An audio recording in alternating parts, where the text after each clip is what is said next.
What is up?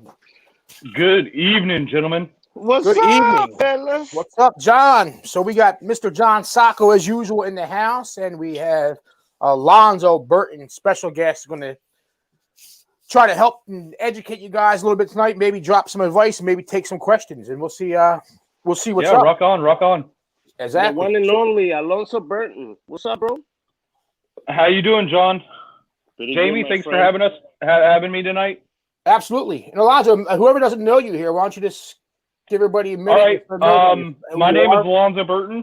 I own and operate Burton Pressure Washing. 21 years of service. We just celebrated in October of last year. I started at a very young age after having a successful lawn business and watched the decline of how things were going with that business. I'm a numbers guy, so it was beneficial to go into the pressure washing game because we had every Tom, Dick, and Harry asking us, do you know your reputable pressure washing company? And I wanted to be that guy. Nice. And you're out of where exactly? We're out of Lakeland, Florida. We cover Central Florida. We have a crew in Orlando, a crew in Tampa, and then a crew right here in Lakeland.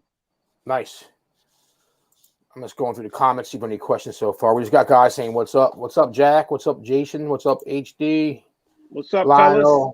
Corey. Corey's in the house. Some cool fellas. What's watching. up, Corey? How you doing, brother? Yeah, so let's talk a little bit about your market, where you're at, because everybody, that's where we, a lot of people talk about pricing markets and where people are in different markets. I know I'm in New Jersey, so we're obviously in different markets. So, Right. What is the market you serve? We do commercial and residential. We do from 150-foot tall buildings. We do parking garages. Anything that's wash related, we do it.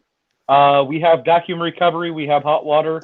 I am a very different company than probably 99.99% of you guys. I have developed a rig over 20 years ago. Okay, let me just start here. My background is in septic tank services and in asphalt. I grew up my whole entire life doing that. So I related a lot of the pumps that we used in that industry to what we do. So I run a modified cat pump. First of all, it's 14 gallons a minute at 960 PSI. That is max PSI that it delivers. It's 960 PSI. We clean flat work with it. We clean roof, gutters, everything. Everything is adjusted by a ball valve.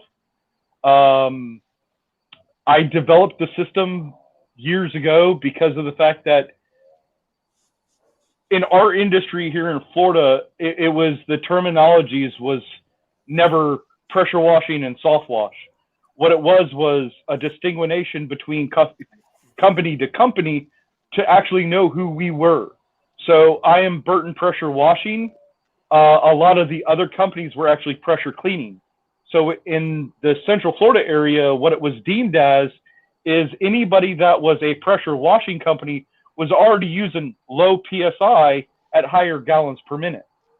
And then when it came into the pressure cleaning side, it was the higher the higher PSI in lower gallons a minute.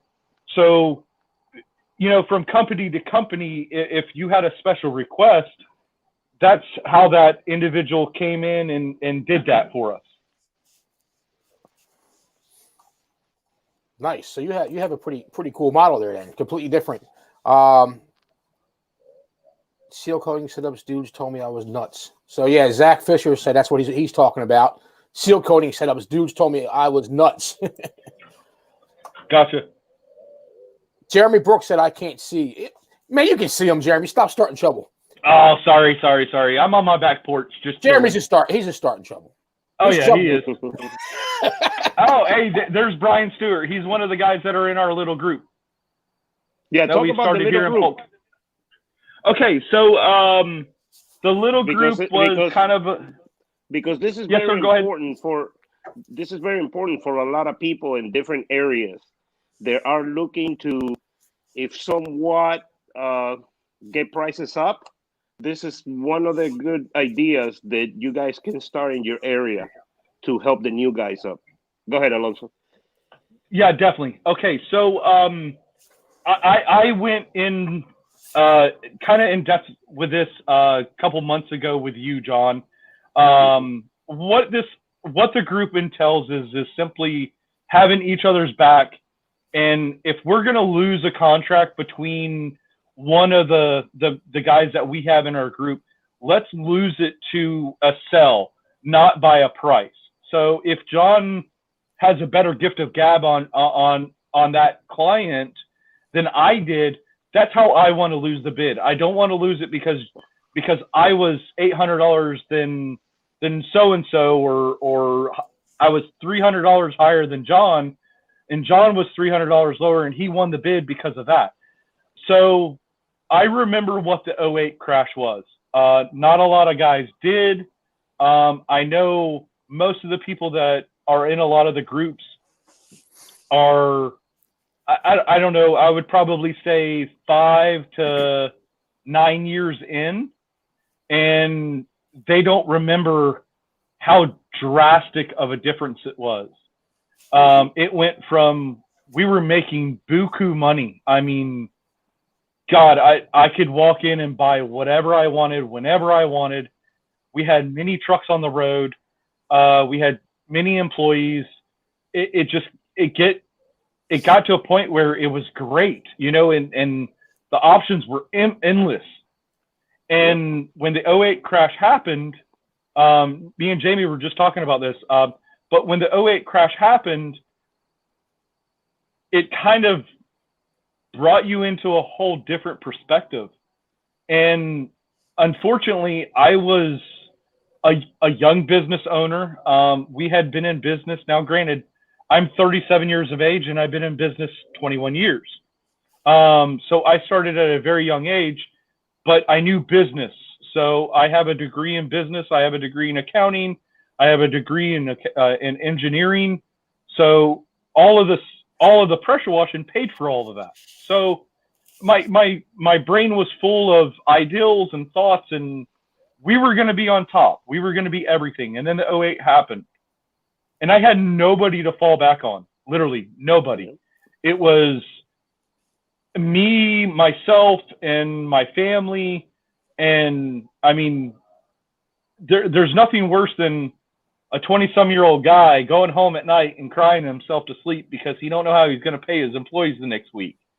When you were just making buku money the month before and you're $40,000 in debt in 1 month because the economy crashed. So let's go back into this group. All right. So what the reason of the group was so me and John discussed this, and what it's about is to actually bring a fellowship of local washers together. We discuss, we have family-oriented talk. We bullshit about everything. I'm fat, so I mean, I'm always talking about food. So what it was about is to actually have people of the industry come together as a group of guys, talk about the trials and tribulations. if John has a question, if I have a question, if Jamie has a question, and he was in our group, it was a simple, hey, do it this way. I did it this way because of this, so I think you should do it the same. I think the group it's turning out pretty good. John, your opinion? Yeah, I think so.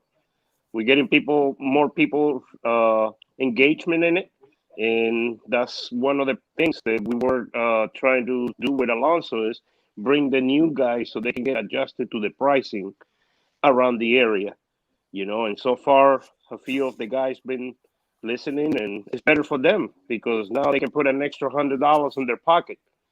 Correct. So these guys are all in your local area, close? Yes. Yeah.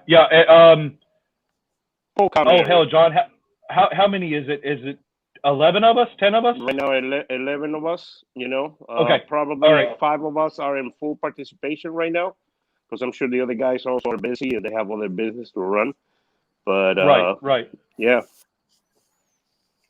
Patricio says hello from Argentina. Hey, Patricio. Welcome. You better get back. Patricio. We got like 18 days for you to get to Myrtle Beach, my friend. Yeah. So you better get, enjoying Argentina and get back here. That's right. Man, I give you guys a lot of credit, man. That's pretty good stuff. I mean, we network and stuff here with some of the guys, but I'll be honest with you, this is New Jersey, man. So dudes are like savages in Jersey, honestly. Yeah, they'll cut your throat, man. Yeah, and that's kind of how it is in Polk County. Okay. Our industry and our market is very different. And I will say this 100%. If you want to become a great business owner, move to Polk County for 2 years and run a successful business. Train you, huh? It will. You can go anywhere and make a killing, because Polk County is such a cutthroat area, because we live now. Granted, we're the largest community Lakeland is compared to any of the other surrounding ones in Polk County. So we have Lakeland, Winter Haven. Winter Haven is like 5 minutes from me. The crazy thing about it is the demographic of people change so dramatically from Bartow to Lakeland to Arbandale to Haines City, Frostproof, Davenport. There's such a huge genre difference of people, and it's a very, very hard market. Like, you would not believe the hardness of the market. Our average house wash is like $195. Now, granted, you're talking a 1,300 square foot house, but there's guys out there right now that are doing it, and they'll do it all day long for $100 bill. Yep. And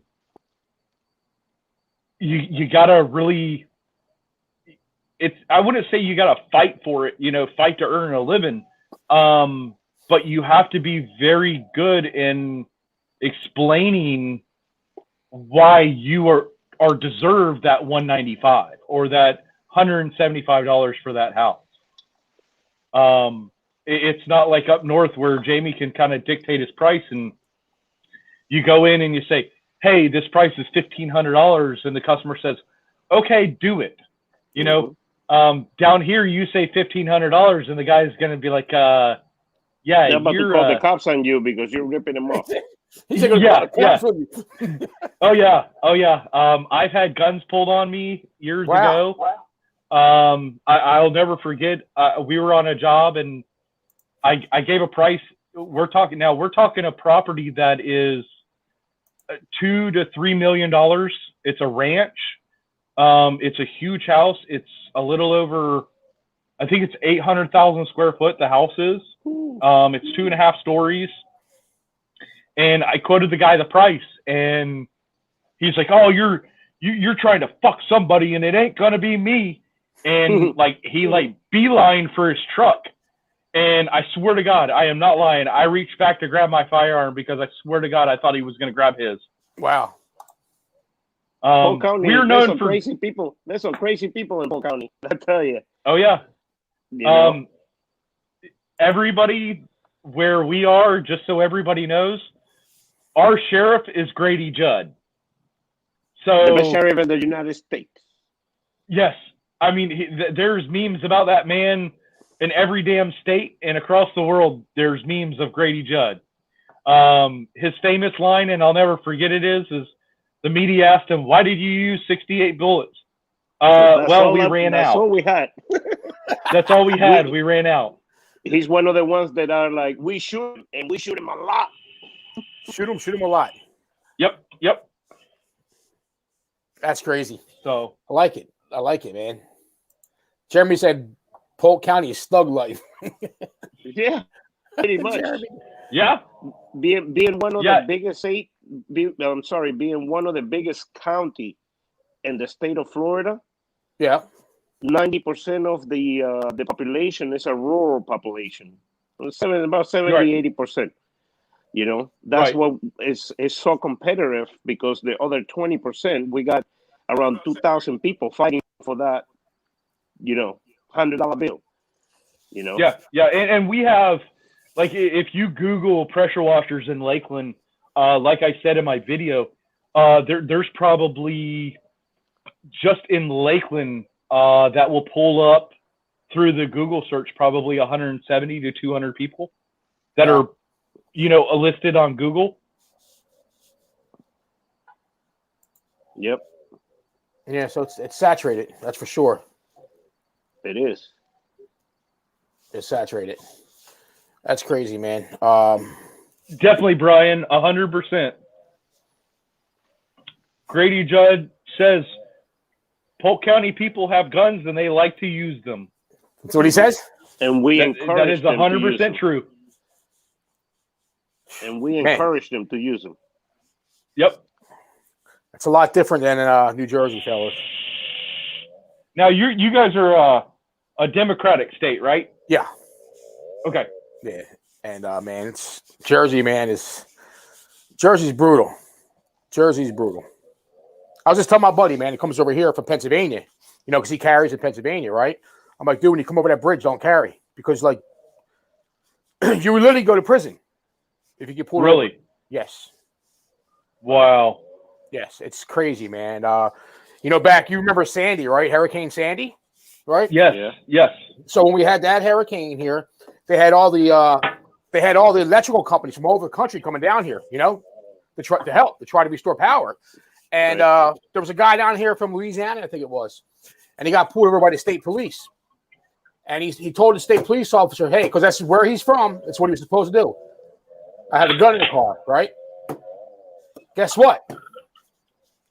Dude went to jail, man. Wow. For doing nothing but what is legal where he was from. You know what I mean? And right. He told the officer, because that's what he was supposed to do where he was from. But unfortunately, because he was truthful with him, he went to jail. And it's crazy. I travel a lot. We do a lot of out-of-state work.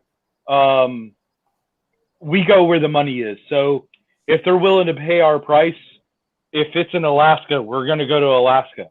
Yep. I don't care. I was taught a long time ago, you go where the money is. So if the money's in Jersey and you get a phone call and they're willing to pay your price, rock on, haul ass to Jersey.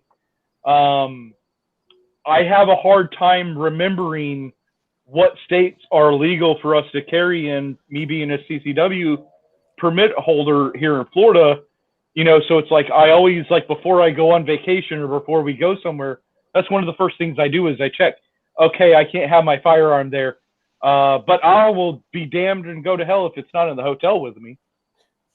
Yep. So we have an interesting comment down here. Dennis said that happened to my mom also coming from Pennsylvania. Oh, wow. So there was actually a correctional officer from Pennsylvania. It was a woman, and she came over to Jersey for something in her car and had her firearm with her. And guess what? She was going to go to prison, man. But there was a big outpour and a lot of support, she did not go to prison. But that's how crazy it is. Well, and she's a correctional officer? Correctional officer in a different state from Pennsylvania, not Jersey. Good God. Yes. Jersey, I'm telling you, man, Jersey's brutal, man. It's brutal. It's expensive. It's Jersey, man. I don't know. I live here. What am I going to say? So what are you paying for bleach up there? I pay right around $240, so it's not horrible. $240. Yeah, I know guys Damn. get a lot more than that. You know, I know you guys get it for 79 cents, 99 cents, but and again, see, and that's kind of where we go back to. That's where we go back to different markets. You know, that's where we go. Right. We tell guys, well, you know, they pay 79, 99 cents a gallon for bleach. We pay this. You know, you guys may pay. You know, everything's different. You know, your cost of living, taxes, you know, property taxes, everything is different. That's why it's hard, man. When you see guys go on Facebook and they say, "How much should I charge for this?" Mm-hmm. And I don't ever answer any of those questions because it's not that I want to. It's just like, dude, I have no idea how much it costs you to run your company. I have no idea what your costs are. Like, this is something when you go in business, you really should know your costs. Like, you should know what it costs you to do a job. If you know what it costs you to do a job, right, you'll be able to put your prices together, man. You know. Well, that's something that, you know, like I touch on, you know, in a couple like discussions that in our group that I've done, and actually Jeremy Brooks, prime example. We had a issue, and I'm a very blunt man. I'm very blunt. I'm considered the asshole of the industry in Polk County. Welcome to the club, bro. I have no problem admitting it. But you know, I'm a different person too. So I will reach out and I will say, I'm sorry because of what I've said. You know, I'm sorry. I was in the moment. I apologize. So I reached out to Jeremy and I apologized for being a dickhead. And we got talking, you know, and we were discussing sealing. All right, paver sealing. And there's in Central Florida right here, it's kind of crazy actually, because what happens is it resorts back into the lawn care. Oh, well, Mr. Burton will seal it for $1.25. John will do it for $1.24. And then you got Joe Schmo, he'll do it for $1.20. And then you got this other guy that'll do it for this. So me and Jeremy got talking about it, and while we were on the phone, I told him, I go, get your calculator out. And he got his calculator out, and we were discussing, you know, prices on his employees, prices on his insurance, prices on his fuel. And by the time we got done with it at $1, he was only getting like, I think it was like 17 cents in profit off of that job, because with down here, we have a lot of weather changes. So, matter of fact, I have a seal job that's $5,500, and I'm so aggravated because I booked the job the second week of December, and I've still yet to be able to do it. Wow. And it's because the moisture level in the pavers are so high because it's been so cold here, which is kind of we're not used to that. So it's hard to judge, you know, because now it's opening a whole new spectrum of what we're not used to, of having the cold weather and the continuous cold weather. Mm-hmm. But yeah, like I told Jeremy, and he's like, his mouth looked, you know, dropped to his knees, and he's like, how the hell are these guys sealing for 75 cents a square foot then? And I'm like, 50 when cents. you find out, let me know. 50 cents. Mm-hmm. Let you know. Yeah, there's a guy in Orlando that's 50 cents. Let you know. So let me clarify something here. Yeah, John Nelson, you're 100% correct. So when I said you need to know how much a job costs you, I didn't mean that job per se, like how much the gas costs, and I mean how much that job costs you and how much your business costs. You know, you need to know your numbers, your insurance, your you know, your workman's comp, everything. So yeah, John Nelson, you're 100% right. So yeah, I'm not talking about a job by job basis. I mean how much it actually costs you to do a job. All of your numbers. Yes, yeah. You know. And see, that's where a lot of people, like, I don't know how many people in the industry of pressure washing has ever went to school for business, or even accounting, you know, or has done any classes for accounting or business. And that's one big great thing that I'm actually seeing in a lot of the groups, or not, I wouldn't say groups, in the organizations like yours. I'm seeing a lot of the points you guys are bringing in, structure for the business. Look, you need to be at this point. You need to have this price for this. You need to be here for this spectrum of your fuel cost, your employee cost. And that's one great thing about, I'm not going to be able to go to Myrtle Beach. I wish I was going to be able to, but like Myrtle Beach, a class on just simple business, I think is such a great thing, because it'll help them break through that threshold of making, nickels and dimes where they should be making quarters and 50-cent pieces. Yeah, absolutely. And that's why Myrtle Beach is pretty much, if you look at the lineup of Myrtle Beach, the speaker lineup is all pretty much business development. It's not how do I spray bleach in the house? We have plenty of people there. We can talk about that. If somebody needs to know, wants to learn about, how to clean something, dude, that's what all the networking, all the talks are for. But, all the speakers, man, they're all there to speak about business and try to teach these guys and let them understand, like, how to grow their companies and be successful. And that's what it's really about, man. It's not about how to go spray something, because, we can learn how to spray, but we can't. I'm not going to say it's the easy part, because it's not that easy. That's kind of aggravating when guys say it's easy, because there's things to learn, man. You got to learn not how to destroy stuff. You got to learn the proper percentages. But what I'm saying is that's a lot easier to learn than running a business is. Running a business is a challenge. Yeah. It is. Oh, yeah, 100%. So that's why, it's great to have these guys come in and take their time and speak, man, and help all of us. I mean, even me, I go to these shows, man, and I learn so much from these guys. And it's just amazing. Well, I want to hit on one of the biggest points that you just brought up about these classes. Just so everybody understands, all right, Jamie's not making money per se off of these classes. The charge that he charges is 9 times out of 10, it's to pay the facility that they're renting. So I don't want you guys to go into these classes and thinking, oh, Jamie's going to make a shit ton of money and he's going to be, oh, there's 10 people and he's charging $300. That's $3,000 for an hour for 3 guys to speak. That's bullshit. I'm not going. No, you guys got to really remember that, the facility costs money.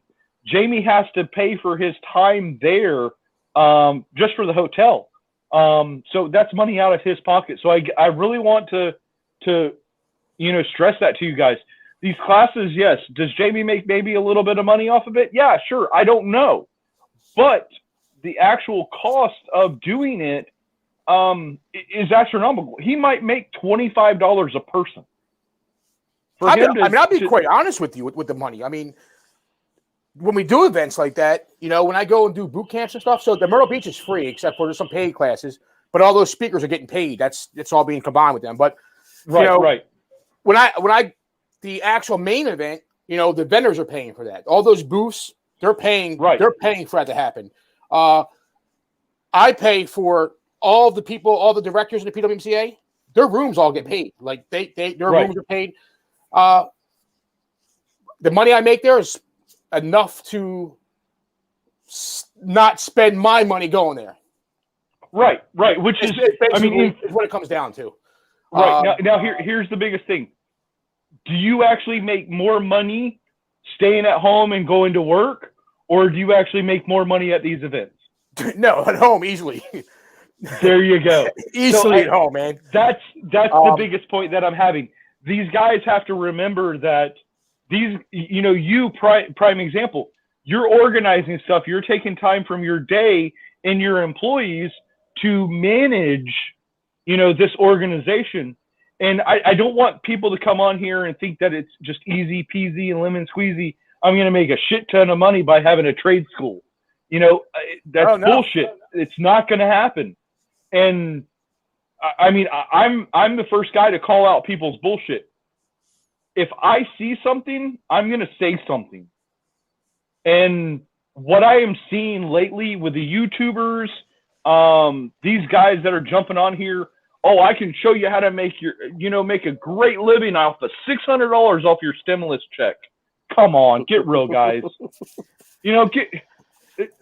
Stop. That's a topic that is going to exist for a long time. It is. That's a topic that's going to be around for a while, man. And it's, us old people, we see the old bait and switch. Yep. Yep. I really want the new guys to listen to the older guys. Not you don't have to like religiously listen to us or anything in that aspect. You just got to remember that there's a lot of guys that are in this industry that are very, very knowledgeable and they love this industry. I had a good friend of mine last night actually look at me and he goes, "When are you going to get off the truck, Alonzo?" And I'm like, "I don't know if I can." And he's like, "Why not?" And I'm like, "Guys, I love what I do. I love, looking at a house and being like, oh, damn, that thing's disgusting." And you're looking around and you're like, "I'm going to make this sucker beautiful." That instant gratification, I don't know if I can stop that. Yeah, it's hard. I mean, I did that last year, and I kind of miss it. I'll still sneak out every once in a while with those guys. They don't like it when I show up, but because you're right, it is, man. It is awesome. It's just, I love cleaning. So they were out today cleaning, and I had to go take them. They called me, and they needed something, so I ran it over there, and I got the wand, man. I'm like, let me do some of this stuff. And they're like, "Don't you gotta go back and do some stuff at the office?" But no, you're right. It is really fun. It really is fun to do. Washing is fun, man, and it's a really good industry. People can make a great living. All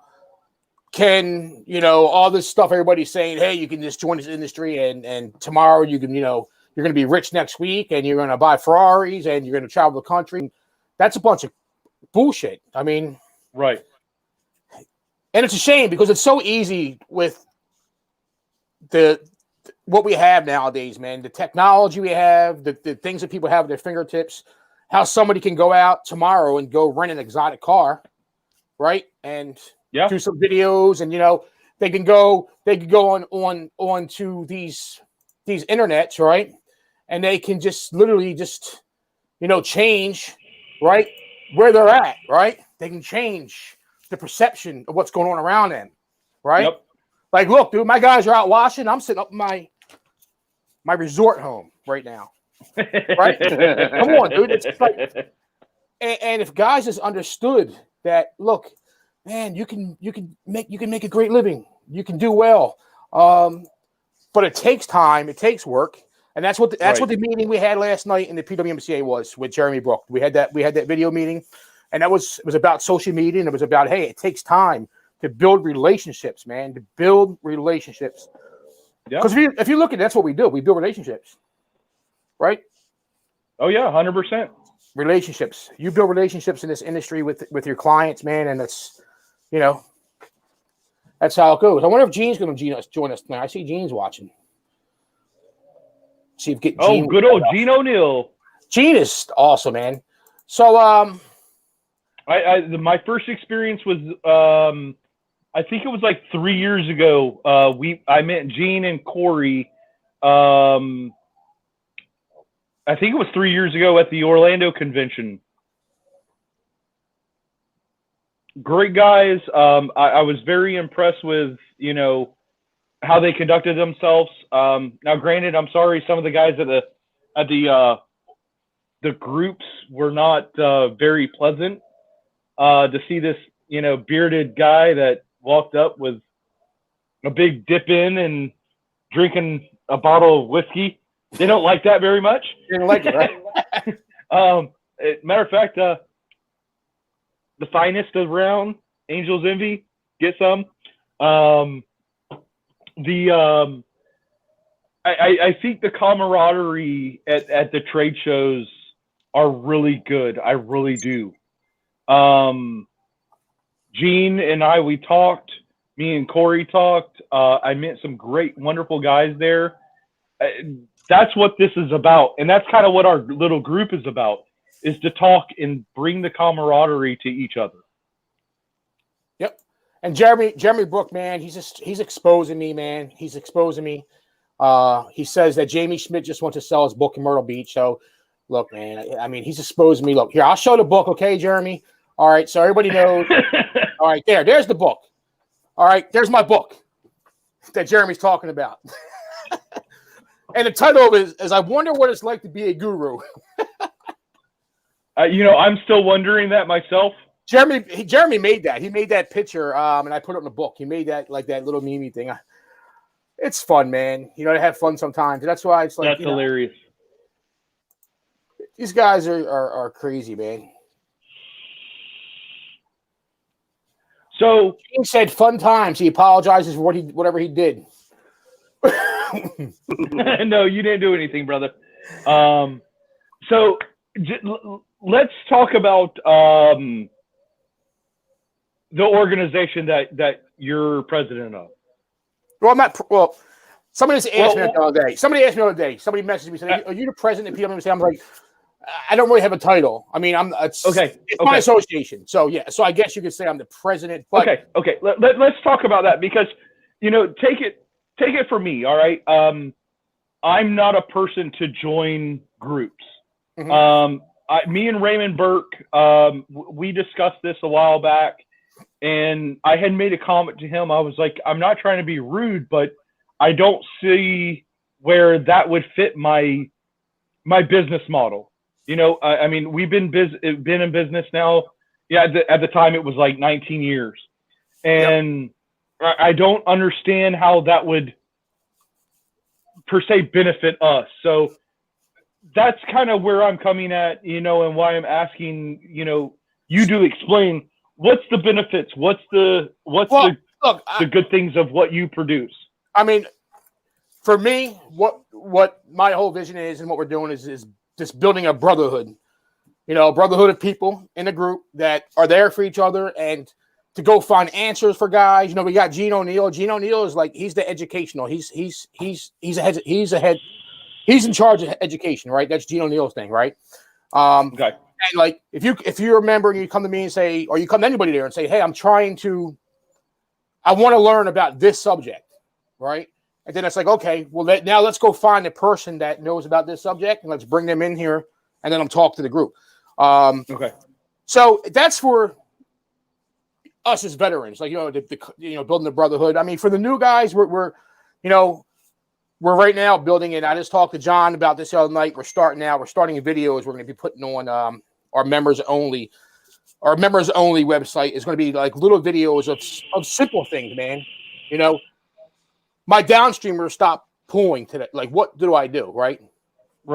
2-minute video, man. Bam, right there for them to find it.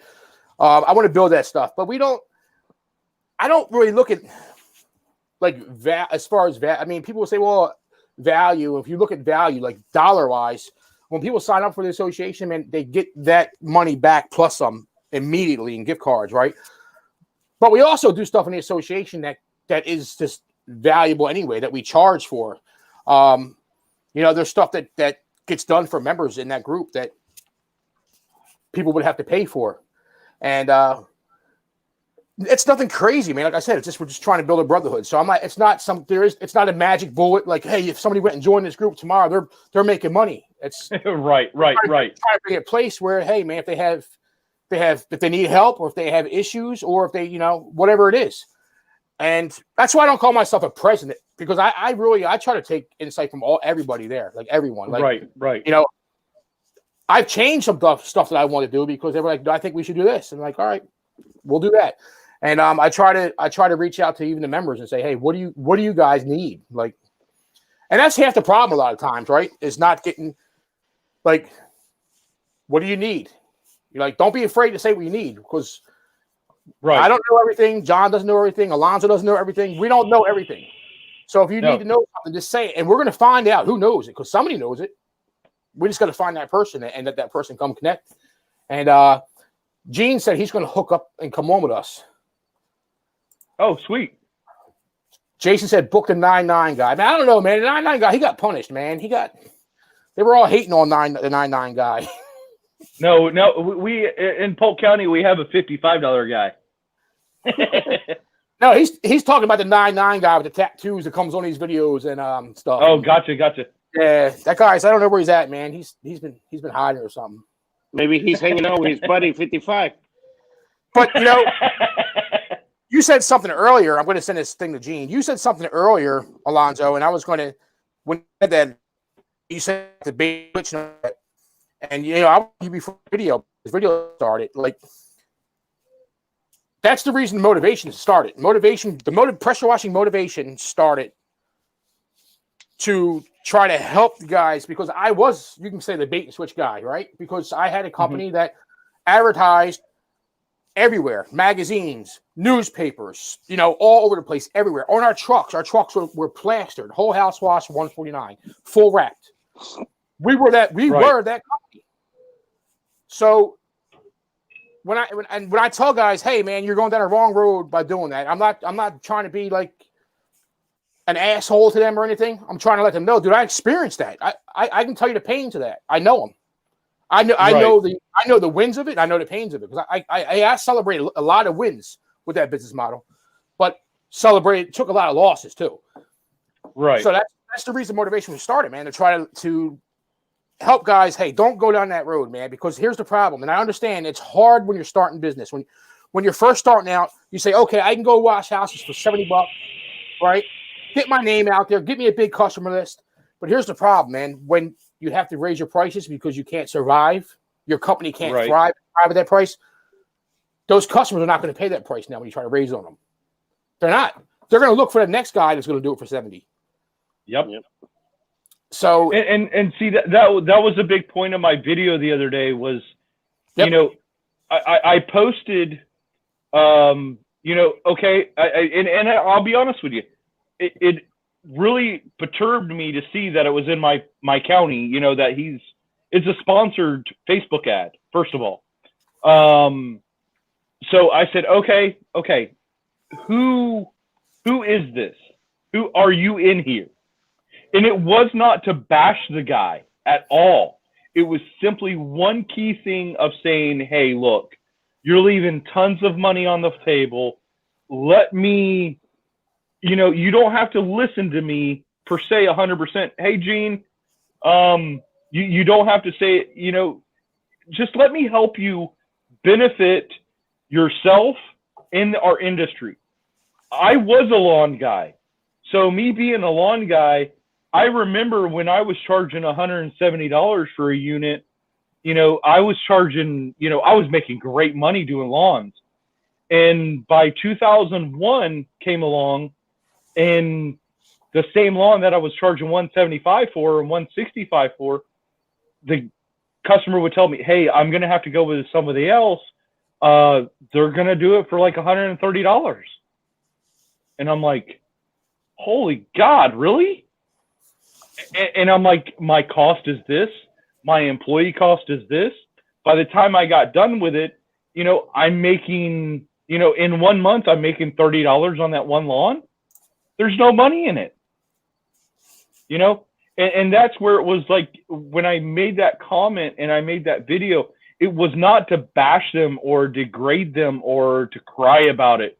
I'm not a crybaby. And unfortunately, this is where the arrogance comes in. That $99 and $59 guy, he's not going to affect me. He's not going to affect me. I have 20 years of service in. We have years of repeat business. They're not going to affect me. It's to try to help the little guy to understand that, though, to not be that 55 and that $99 guy. There was a gentleman that kind of didn't see it as I was saying it. Mm-hmm. And there was some words exchanged, and I was like, okay, I'm done with the conversation. I'm not going to fight with him. He believes what he wants to believe. Yep. He missed the whole point of it.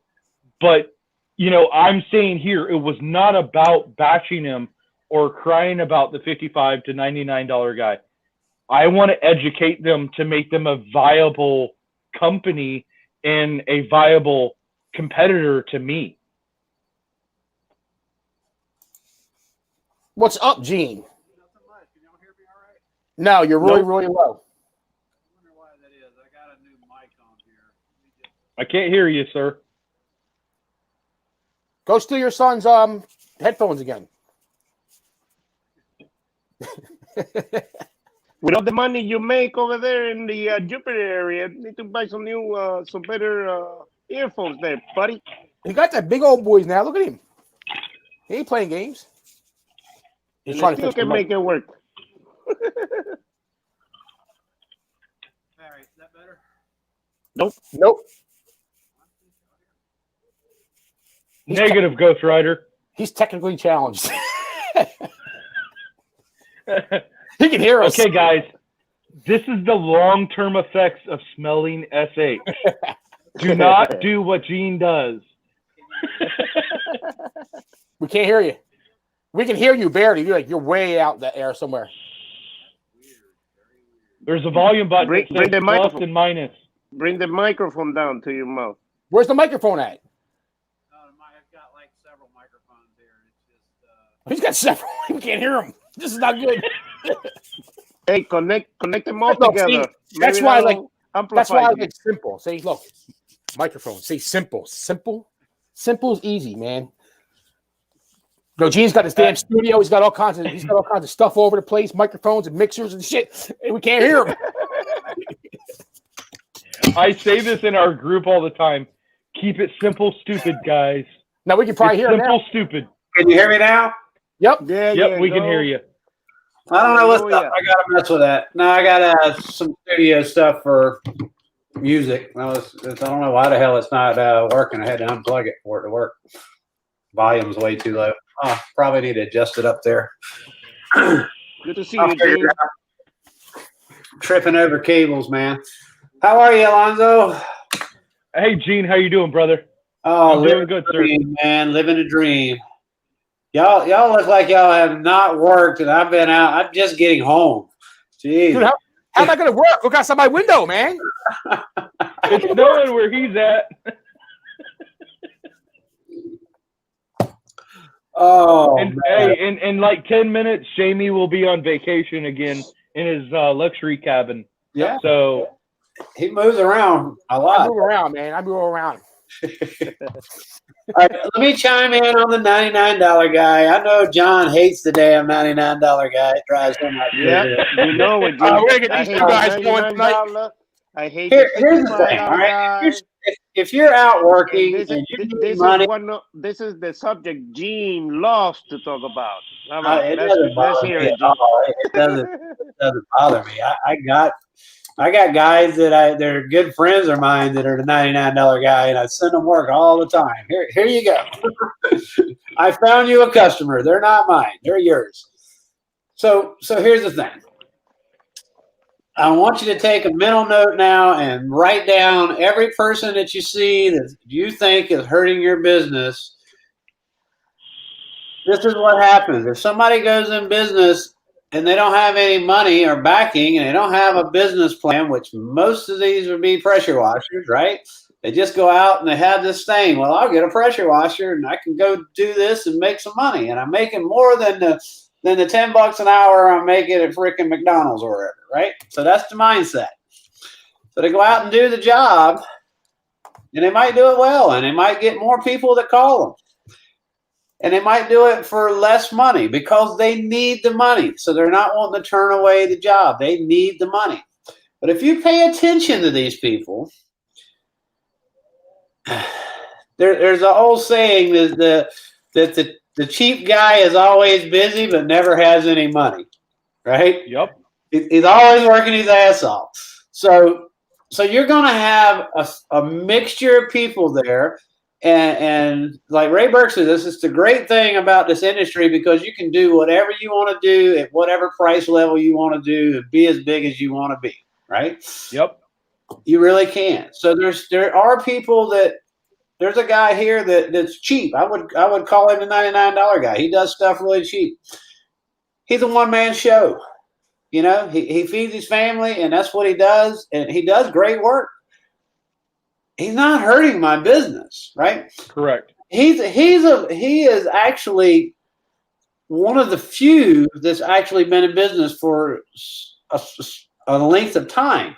if you look at these guys right now and you look at the guys around you, I guarantee you next year they won't even be there. It'll be another guy.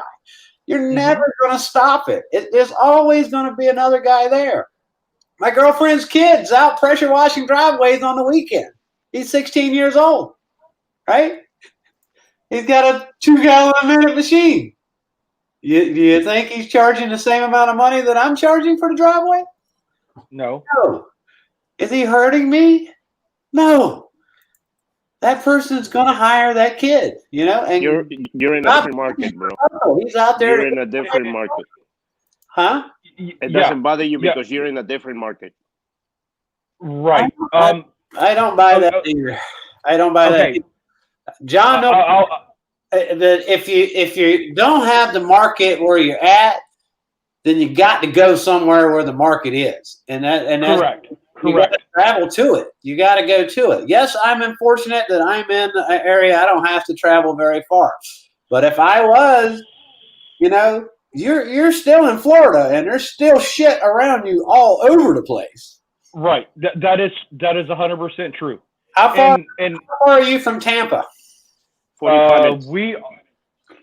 About 35 minutes, 40 minutes. So you tell me and see, Tampa? That's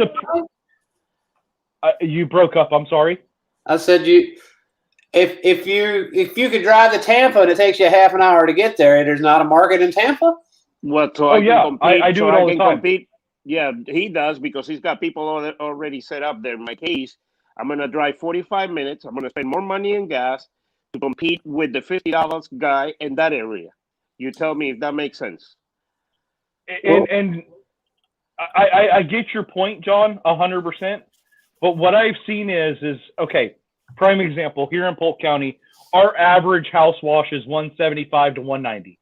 All right, that's for a 13 to 1,500 square foot house. It's a basic cookie cutter. I mean, literally, it is a basic cookie cutter. Now, I can literally drive 30 minutes and enter the Plant City, Seffner area, and I can actually charge $140 more than that. Uh-oh, we lost Jamie. Where'd he go? Oh, there he is.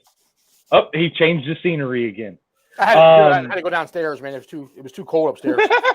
Gotcha. So I mean, I get exactly what you're saying, Gene, 100%. And like I said earlier in the video, I will go where the money is. I have that means to do that. So wherever the job takes me is where I go. We've been to California. We did all the Hampton Inns from Jacksonville all the way to California and all the way back. So I'm going to cut you off right there because what you just said brings up a good point. Y'all know Patrick Clark? I think we heard of him. No. Yeah. Think you heard of him? I think so. You ever heard the story of Patrick Clark and how he really blew up? Yeah. He went and he had like his I think it was an apartment complex or something. Anyway, he had, you know, a couple guys there. He was there and he was busting his ass. And they had like a bunch of property managers come in. And what Pat did was pretty smart because he took pictures of everything he did, and it was like in a little old lady's car out that was green, and they washed the car, and they took pictures of that, and they took pictures of all their cones and all the safety stuff that they were doing. And he went and printed all these pictures up, and he made a photo album, an actual photo album of everything. And he brought it in to the office there and just left the thing. And, you know, they're not going to throw it away. It's like they're not picking that up and throwing it in a trash can like a brochure. Well, a property manager come in and picked that book up and took it to, I don't know, it was one of the conventions. I don't know which one it was, but it was a property manager's convention. And he basically just held the book up like this and said, "This is what we need." And that landed Pat a lot of work. And if you see Pat, he's got He's all over the country cleaning apartment complexes. He's in Florida, and he's in Florida. He's in Florida because he's coming in my market cleaning shit, Right. So, but the bottom line is, he just got off his ass and went and made sure that those jobs were got done, right? And that's, right. And see, that's one of the, like, a lot of people in the industry, they have a 10-mile radius that's all they travel. right.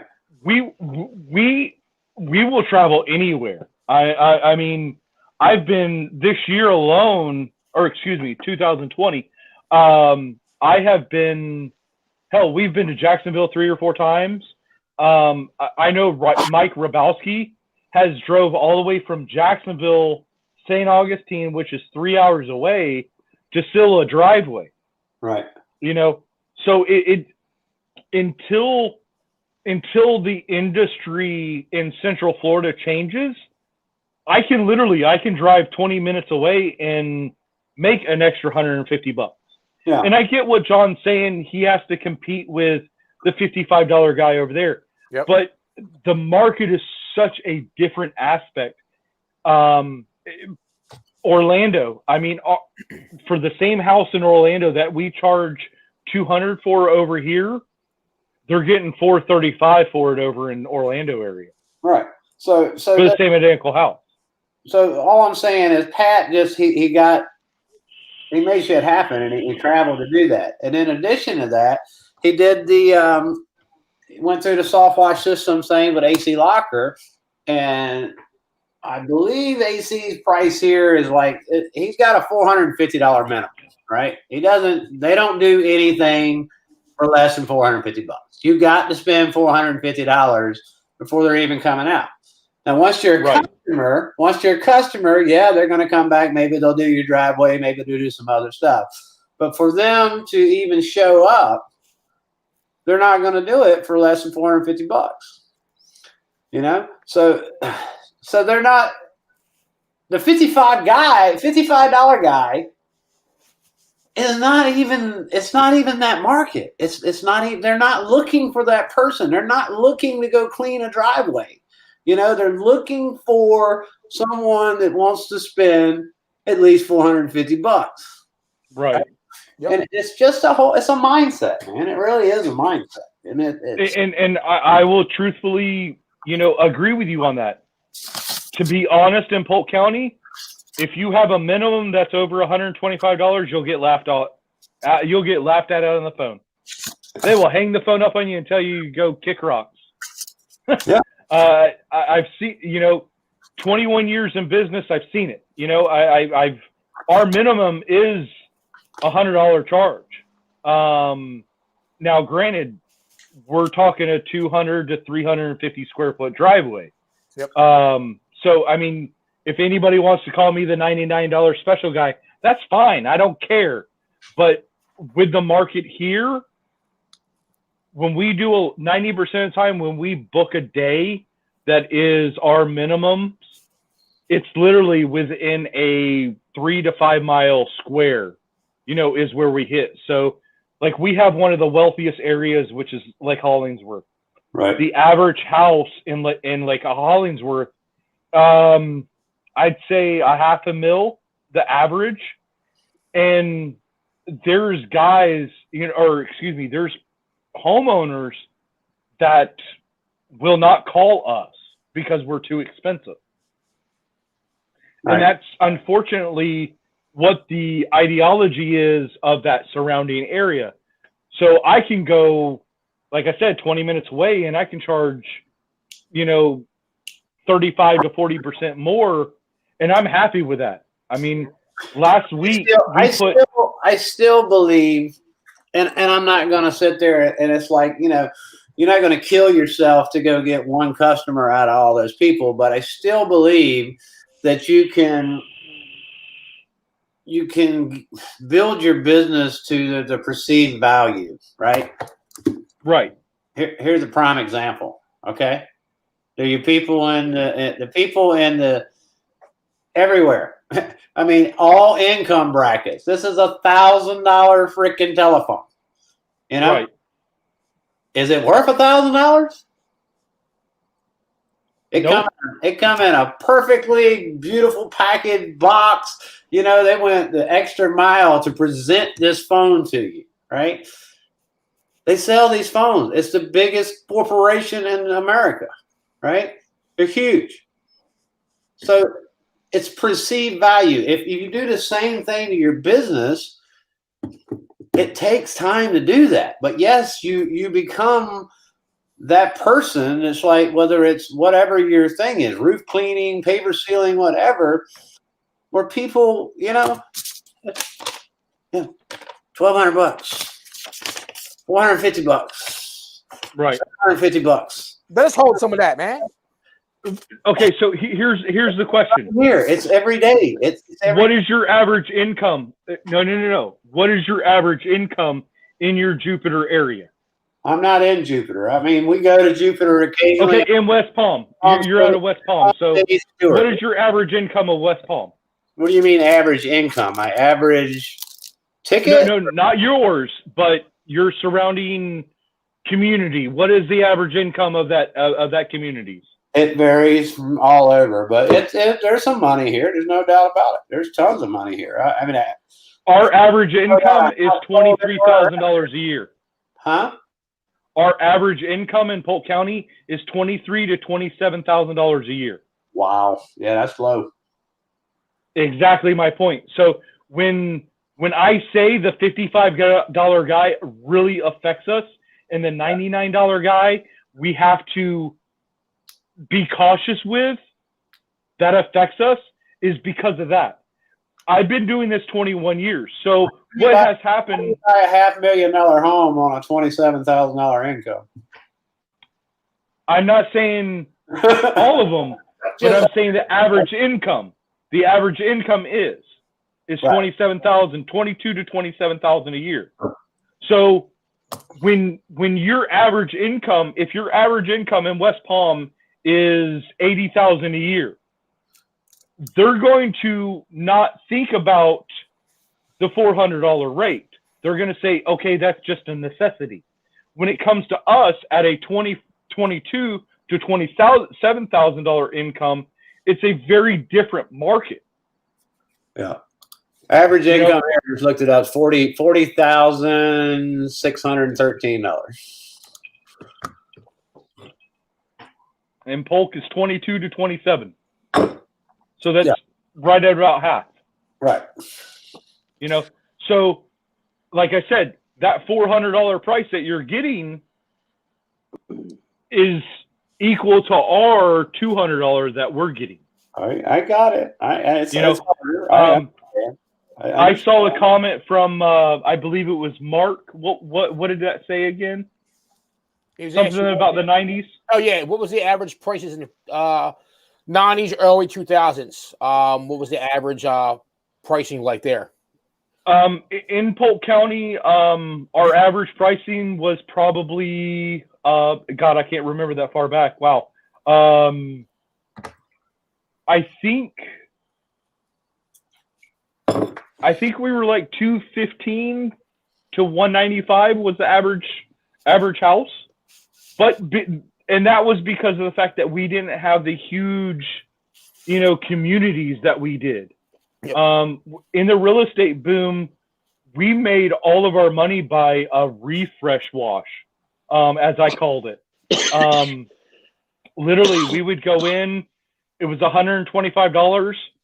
The house on the left was being washed, or the house on the left was already built. The house on the right was already built. They were building the house in the middle, and we would do a complete refresh on both of them, and it literally took us 30 minutes to wash both units. Because it was a spray down with fresh water, and hit a couple little dirt daubers and knocked the dust down from the new house being built.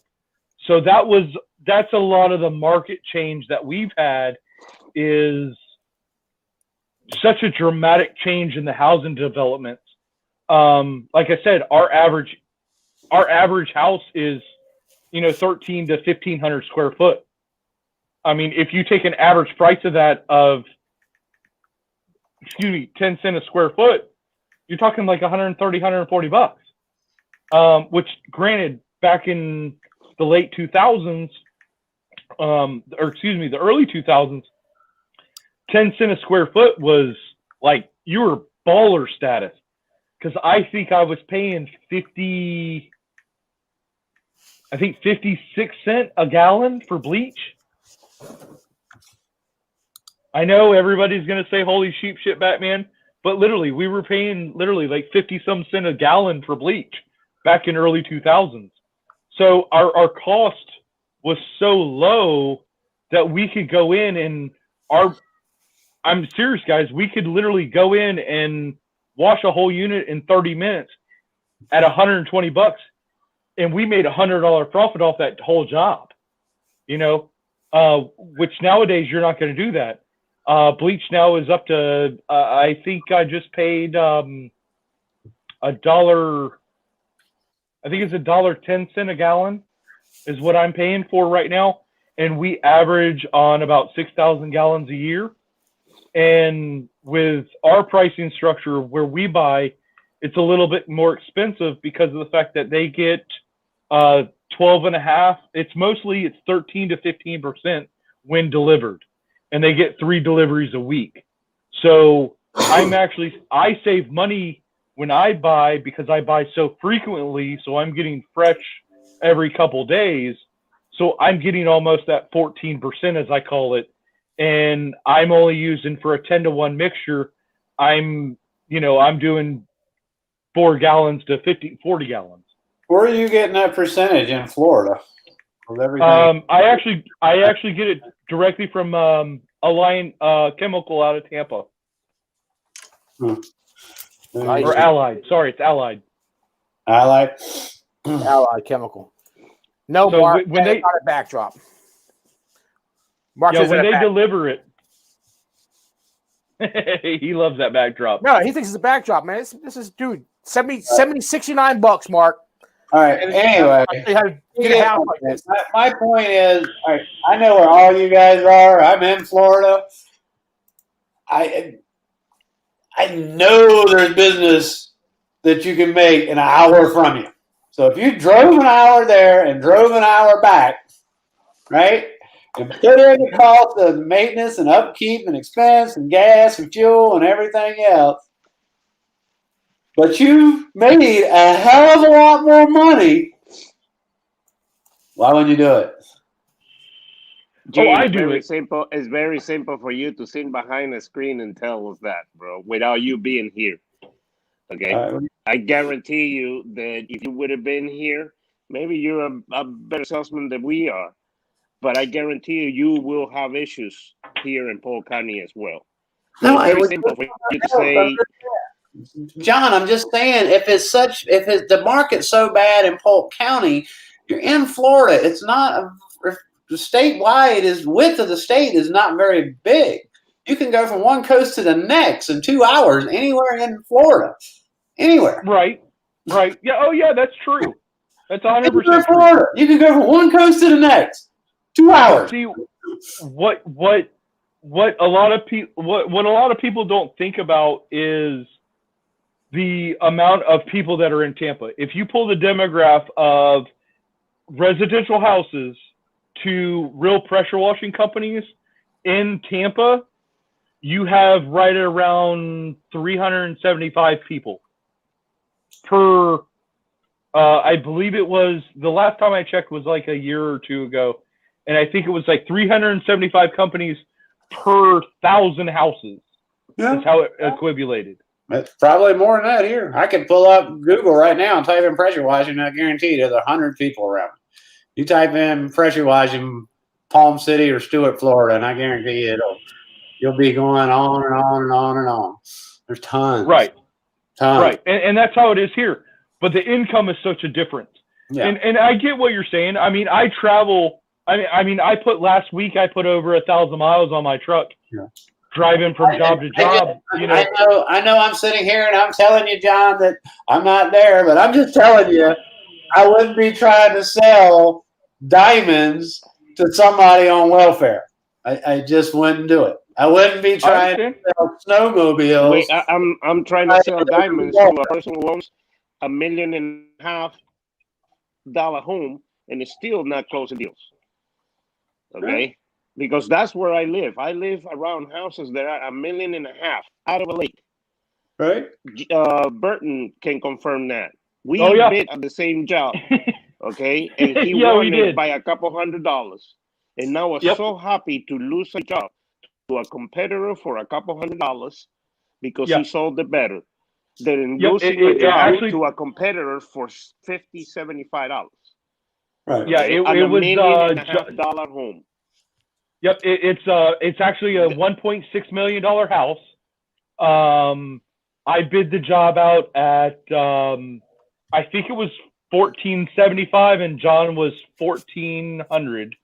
And what we were doing was a little bit different because of the fact that we added a couple little things like the little paver bricks into our price. And I don't think John was. So I think we were I mean, it was a $75 difference. And the customer just simply said, I got a price for $1,400. I just, you're going to do a little bit more than him. Just go ahead and do it. And I'm like, okay, great. And I didn't know at the time it was John. So there's money there. It's one of them deals where for every one good job you get, you have to go through 30 to get to, Mm-hmm. And it sucks because over a period of time, unfortunately, we give free estimates. Well, you travel from, you drive around town and you put 100 miles on your truck in that day, just doing free estimates. It kind of gets old, and I understand what you're saying, Gene, 100% about traveling to the other locations. I get it. I get frickin' realistically, I get $75 a week that don't ever go to. Realistically, 75. It's 75 a week. That you gotta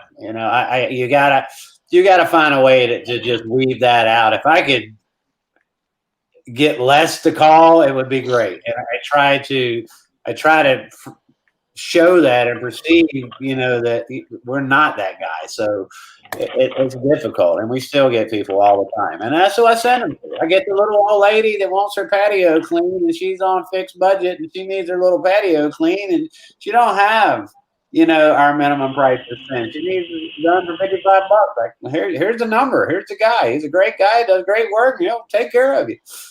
Right. We'll clean patios all day long for $55. Have at it. I'm not going to. Right. When I was in Palm Beach, back in the late 90s, from 95 all the way to 2007, right before the crash market, the market crashed, I was selling, paver sealing for between, and this is not even including stripping, just going over there, cleaning it, resending and sealing. $2.50 all day long.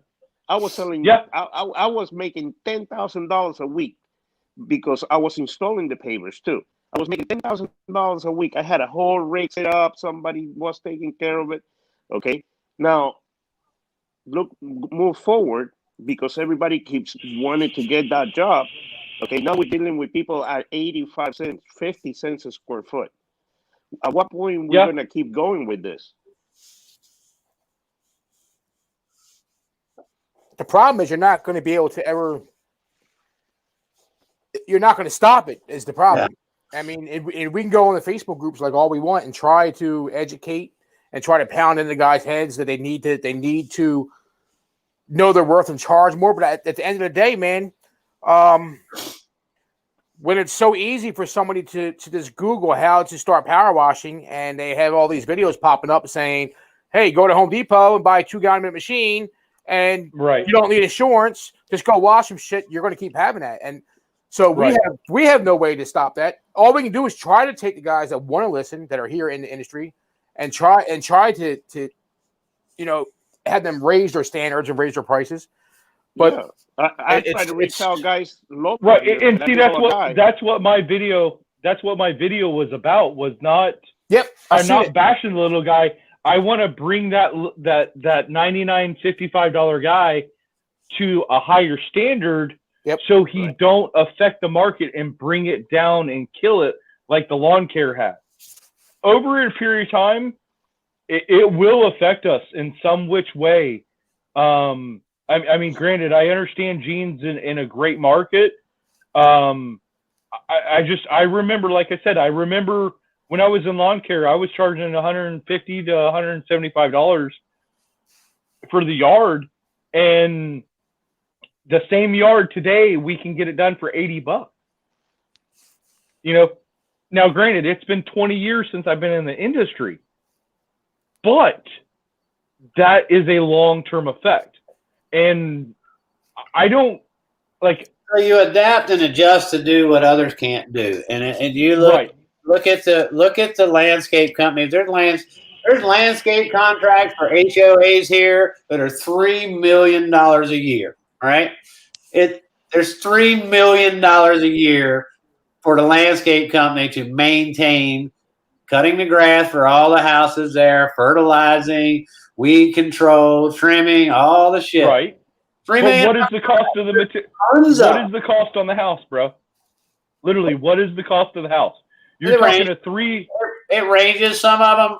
I'm thinking Lake Charles and PSL, because I know that contract, because I know the people that have it. Those houses are probably $350 now, $350,000 average home. Yeah, and our average community. Again, Jamie's changing the picture again. Jamie's changing the picture again. You gotta get off the top sometimes. And I'm with you in reference of, some of those guys won't be here next year and all that. But now let's look at that perspective as well. Those guys that are not gonna be here next year, they already ruined houses. They already screwed up a lot of things for us. We know what to use. Now people don't want us to use bleach because they burn all their plants, because they did whatever they did to their property.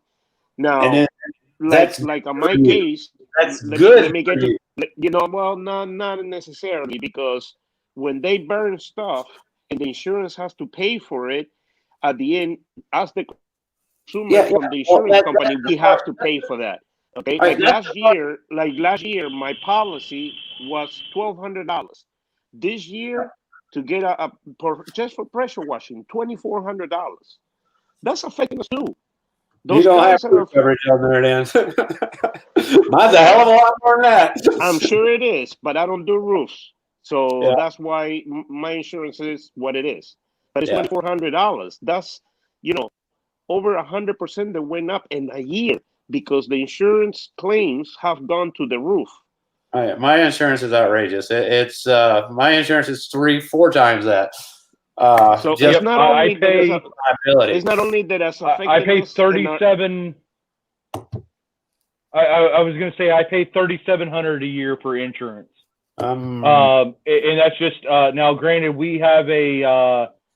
I believe it's a 5 million, 10 million for when we do commercial buildings, and then we have to pull a bond when we do our banks, because there's some of the banks that we have to charge, or not charge, excuse me, but when we do our banks, if there's an issue, there has to be a certain amount of money that is a bonded slip that'll cover all the assets that are in that bank. Right. So it kills us. Getting on the subject, but like you said, and that's the reason that I end all of this to start with. You're right. It affects our insurance. It affects workman's compensation just out the freaking nose, and that's not just because of pressure washers. That's because of roofers and everybody else. If you get on a freaking roof, it's big money. It's big money. I don't care what you're doing. If you're cleaning gutters and you're cleaning it from the roof, you're supposed to have a roof insurance. Yep. Yeah. Okay. Yeah. People don't. So people need to understand that too. I don't want to get onto the insurance thing, because that's a whole nother subject for another. That's a whole. 100%. That's a whole show, man. That's a whole show. But the reason that I like to be a part of this stuff is the same thing that you're talking about. is like, your insurance does go up. That is a factor of these guys doing wrong. Them doing wrong for me as a business and selling a job is a good thing. It's helping me. Because I can tell them, I can go, hey, look, let me show you what happens when you hire the $99 guy. Right, Let me show you my Google reviews, my Facebook reviews, my Nextdoor reviews. Here's a list. Here's some customers in your neighborhood. Here's some references. Here's some businesses. Here's some property managers. Here's some roofing companies. Here's some roofing contractors. Here's roofing manufacturers. You want some references? I have them. Right? Right. So that knocks that out of the water. That puts us, that all of a sudden, I'm not that guy anymore. I'm like, holy shit, who is this guy? And it's like, they got to think, do I really want to spend that extra huge amount of money to hire this guy, but I really do trust him? Right? Right. Got to think. Right.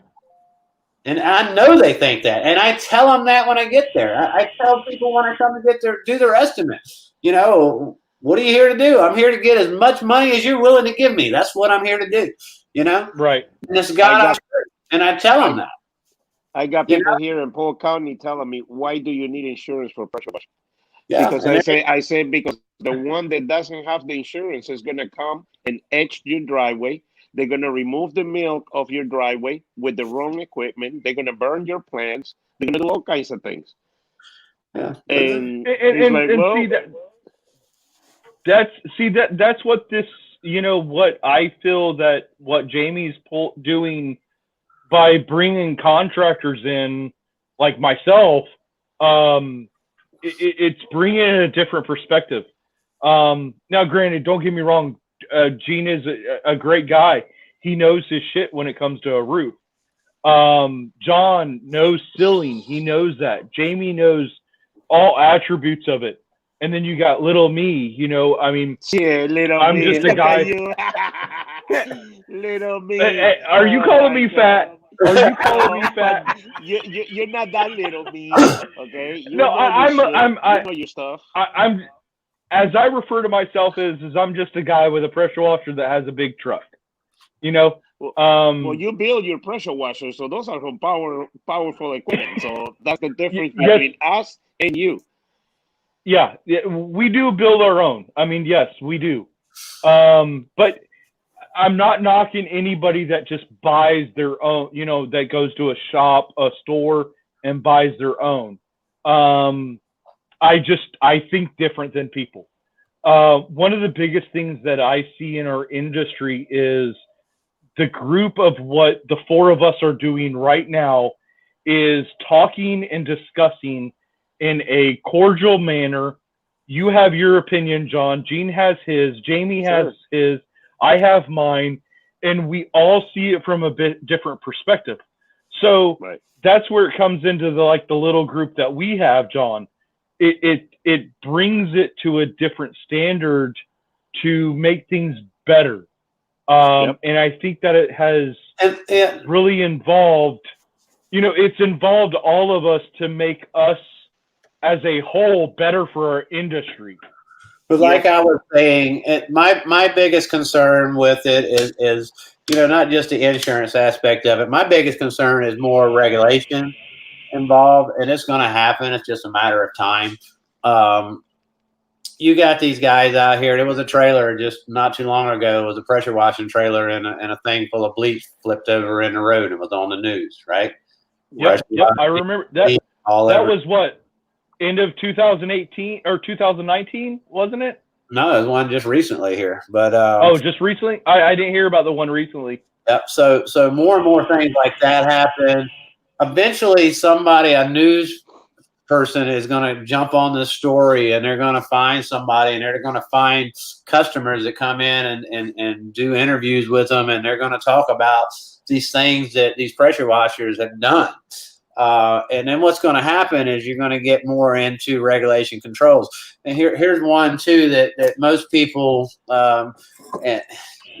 you can take this what you want to take, but I don't read it, and I know what the laws are, and I'm there, right? 120 gallons of bleach. You can carry 120 gallons of bleach. Bullshit, right? You cannot It's carry 110. gallons of bleach. You can't carry 110. The No, it's 120. 1,000 pounds. It's 1,000 pounds Yeah, that it's you're allowed to carry. pounds. It's 1,000 pounds before you need a hazmat endorsement for shipping bleach, for transportation of shipping bleach, not in an open use container. That is what's called materials of trade, and you look it up.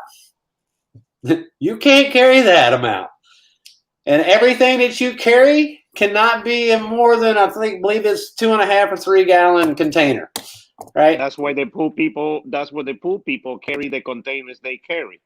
Right. That's They're not their allowed. legal. They're actually arresting people, pool carriers. They were after pool carriers one time in Florida back when the Great Recession was happening because the tax dollars were gone.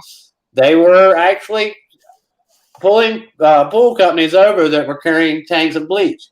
So these are the things that are going to happen, and it's Gene, law. Already Gene, law there. It is illegal to carry the amount of bleach that we carry. So y'all worry about 120 or 1,000 pounds, whatever you want. You're breaking the law every day.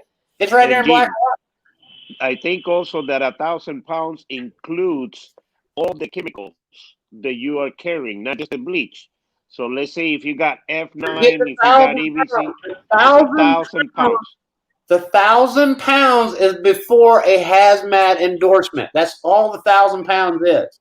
That is not what you're doing. You're doing what is called materials of trade. It's not. Pull it up. I'll send you the link right now. Yep, you're talking about going off of what was that, Jamie? Yeah, Gene's talking about actually out in the field working, not transporting, not carrying it, shipping it, or carrying it to your shop. He's talking about actually out in the field working. I know what he's talking about. Hey, there's a lot of different things that are. Oh, I can't post comments on here. Where can I put a comment? On comments, I think you should be able to comment. Well, I just got pulled over middle of last year by DOT because we don't pull a trailer. We actually pull we have a flatbed. Okay. He inspected my truck and said I was completely legal with the amount of chemical I had on the truck. Right, but they're enforcing it. They're not going after you. They're not worried about it because you're not there. But it's what do you mean I'm not there? What is that? What they're not messing with you because you're under 1,000 pounds. You don't need a hazmat endorsement. You're a guy out there just working, trying to make a living. They're not busting you on the safety material of trade. I'm going to give you the link right here. Have I got to log into this? What does this say? Industry Talk, Jamie, to log in? No, you should be able to. Are you trying to watch it on Facebook? No, I'm watching it on StreamYard, but I don't see where it allows me to comment. It says log in, though. There is no login for you. That's weird. There should be this area where you can comment. I have no idea. That's really weird. Comments, but I can't put comment. I never gotten that side of the system yet. I haven't been on that side of it. He just knocked himself out. He'll be back. He just knocked himself out. Good riddance. No, I'm joking, Jamie, it will be good if he's got that link to add it to the PWMCA files. It will be good information for the guys to have in there. Yeah. He might already. Yeah, I think he'll add in there. Anyway, it's on a private chat. I think I have to log in. You have it on a private chat? Okay. I just got it. All right, so here I'll copy it. Let me. Yeah, I'll copy it and post it. So this is what you are. All right, here you go. Now it's in the chats. It's a PDF file, right? There you go. Yeah. It's right. It's there, guys. Here, what quantity limits are applied for hazardous material being transported as MOTs? With the exception of tanks containing diluted mixtures of Class 9 materials, no more than a combined gross weight of 200 kilograms, 440 pounds of materials of trade can be transported on any one vehicle. Size limit for individual packages apply to materials of trade. Right? And then we go down. So bleach is a Class 2, 4-cylinder.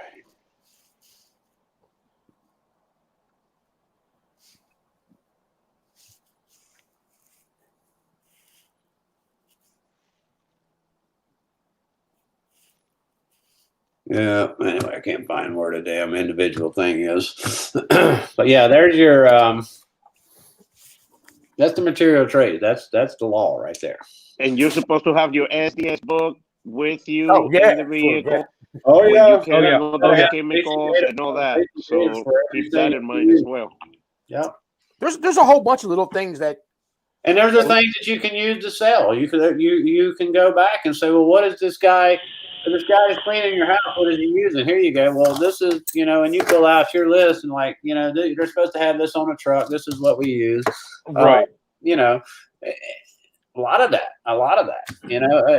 There's ways to, do it. But again, you can't sell snowmobiles in Florida. You got to go where there's snow to sell snowmobiles. So if you're in a market that's killing you, you need to go somewhere else. I mean, it's Touche. I completely agree. Yeah. I completely agree. So I'll be down in your area next week. I'm going to start marketing. not working I can possibly handle. So you what's that zip code? Hey, say- now that you're giving work to the $99 guy, maybe I have to move.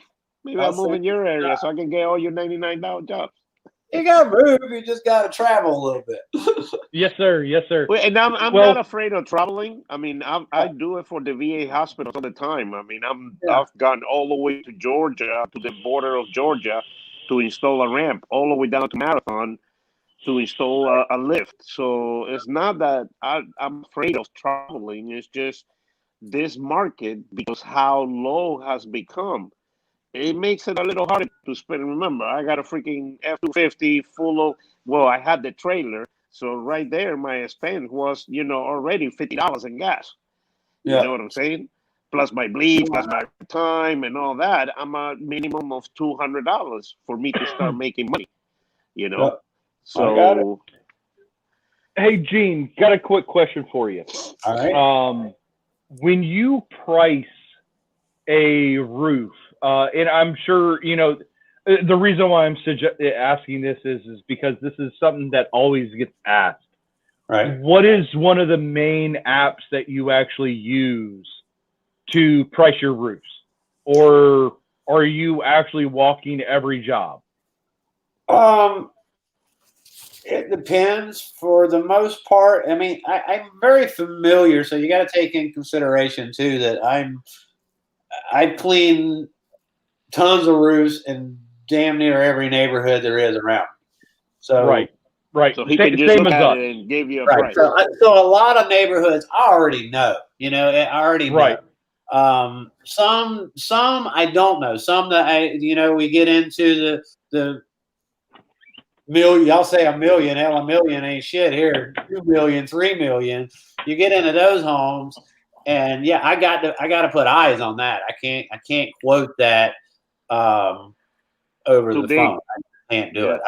I got to go see what's there. I don't know. Hell, I could go tell you, yeah, here's the price, and I show up, and you got freaking custom wood gazebos or bamboo decks or who the hell knows Right. what might have. So yeah, I got to see those, but most of them, most of mine are already in an HOA, so I know they're getting cleaned every 2 to 3 years because they don't have a choice. They're getting HOA notice. So I know the severity of those already are not going to be bad, which is another factor. And if they're not in a HOA, I probably want to go see it. Right. So I'll use Google Earth for the most part, or like I said, I already know what the average size of the homes are. And I know what the PETA factor is because every roof's not the same, it's not the same. And that's how I go about it. I mean, all right. Well, you do the same as us. So, I mean, it's like I can Google Earth and I can see the basic house, in the 55 or not 55 and older community, but in the HOA community. Okay. That's in, Summerlin Oaks, it's going to be this price. So yeah. And that's one of the biggest questions that I continuously see is, hey, how do you guys price roofs? And it's like, it kind of, well, I've seen that style of roof so many freaking times. I already know the price of it, so that's just what it is, you know. So that's why I was asking about that. That maybe help, you know, people in the industry, you know, that aren't used to that, you know, to actually say, hey, I use this app because of this reason. Right. And you know, and then we get, believe it or not, I get people that actually take care of their stuff. So it's not like we get, and that's probably the only reason I get those calls is just because I've made that name. I've made that you know, the tradesman type thing. I've got roofers that refer me. You know, I've got that name for roof cleaning, real prominent. So we get a lot of people that, you know, metal roofs have become a very popular thing in Florida, as you know. So more and more of them are popping up every day, and these people spend, you know, freaking roofs now. You know, if you get one for 20 grand on a small home, you're doing good. You know. Yep. So that is definitely true. So they're pricey. So customers are actually reading their warranty, you know, and they're reading the fine print that they have to clean the roof and maintain it, or their warranty's voided. You know. So now, do you get the insurance calls like we do? Like, okay, so us in the industry, because we have a name, you know, like you guys do. Right. We get tons of calls yearly to assess a roof damage. Was it from, you know, winds or lack of maintenance, or was it the guy that just, you know, dumps 50% or 80% bleach on it? Do you guys get them calls? If I do, I just have not many of them, and if I do, I would just send them over to a roofer.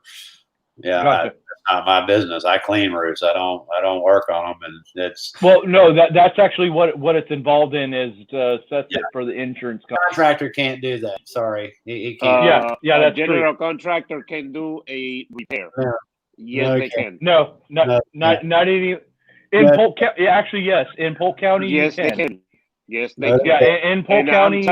I'm telling you, Gene, because I went through the whole class, and there is a closure that I will find and take a picture from the book of the state of Florida that says that a general contractor. The general contractor. I know the laws. I've been in the foreclosure industry and done tons of contracting. My family's in contractors. I've got friends, great friends that are general contractors. A general contractor in the state of Florida can go out, repair some wood on a roof, and he can legally rip off the roof and put a whole new roof on, right? He cannot go out and sell roofing without a roofing contractor's license. Correct. Well, yeah, no. What I wasn't saying. So if somebody calls him up and says, "I need my roof repaired," roofing repairs, he really can't legally.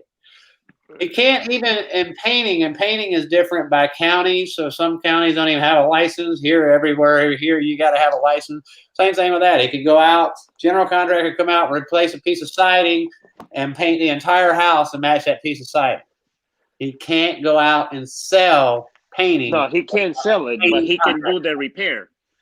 Yeah. Right. Okay. Yeah. I see where. Yeah. Okay. Yeah. I see what you're saying. Yeah. He technically cannot put up a ceiling fan without an electrical contractor's license. Right. Yeah. Right. It's ridiculous. Now, are you guys having the big handyman, you know, craze going on down there in that region? Oh yeah. Yeah. Okay. Yeah, and we have this county, actually in Martin County, they have a non-structural license. So you can go get a non-structural license to do the handyman stuff. Like you can't do anything structural. So you couldn't. Okay. You couldn't go build a deck, but you could replace some boards on a deck. You can put up kitchen cabinets. You can put up laminate flooring. You can't put tile flooring, but you can put laminate flooring. Gotcha. The laws are nuts, man. It's nuts. It's nuts. And then some cities like Stewart even it's asinine. You gotta pull a permit to paint lines in a parking lot in Stewart. Yep. Damn. Yep. I'll never forget. We got a phone call. I think I was probably 15 or 16 at the time, and my father owns an asphalt company, which I've taken over. And I'll never forget it. We went to do this job, and I laid the first line, and the guy, it was kind of funny. It was a white truck, and I didn't think nothing of it. And he walks up and he hands me a ticket of $250, and he's like, if you lay one more line, it'll be another $250. And I'm looking at him, and I'm like, my mouth is to my knees. And I'm like, guys, we just filled this parking lot. And now granted, it's asphalt filler, coal tire emulsion. And I'm like, guys, I'm lost, and I call my dad on the phone, and he's like, I don't know what the hell you're talking about, son. And come to find out, we actually had to pull a permit, which was $39 to pull that permit to lay stripes on a parking lot. My mouth was to my knees. I'll never forget it as long as I live. Crazy.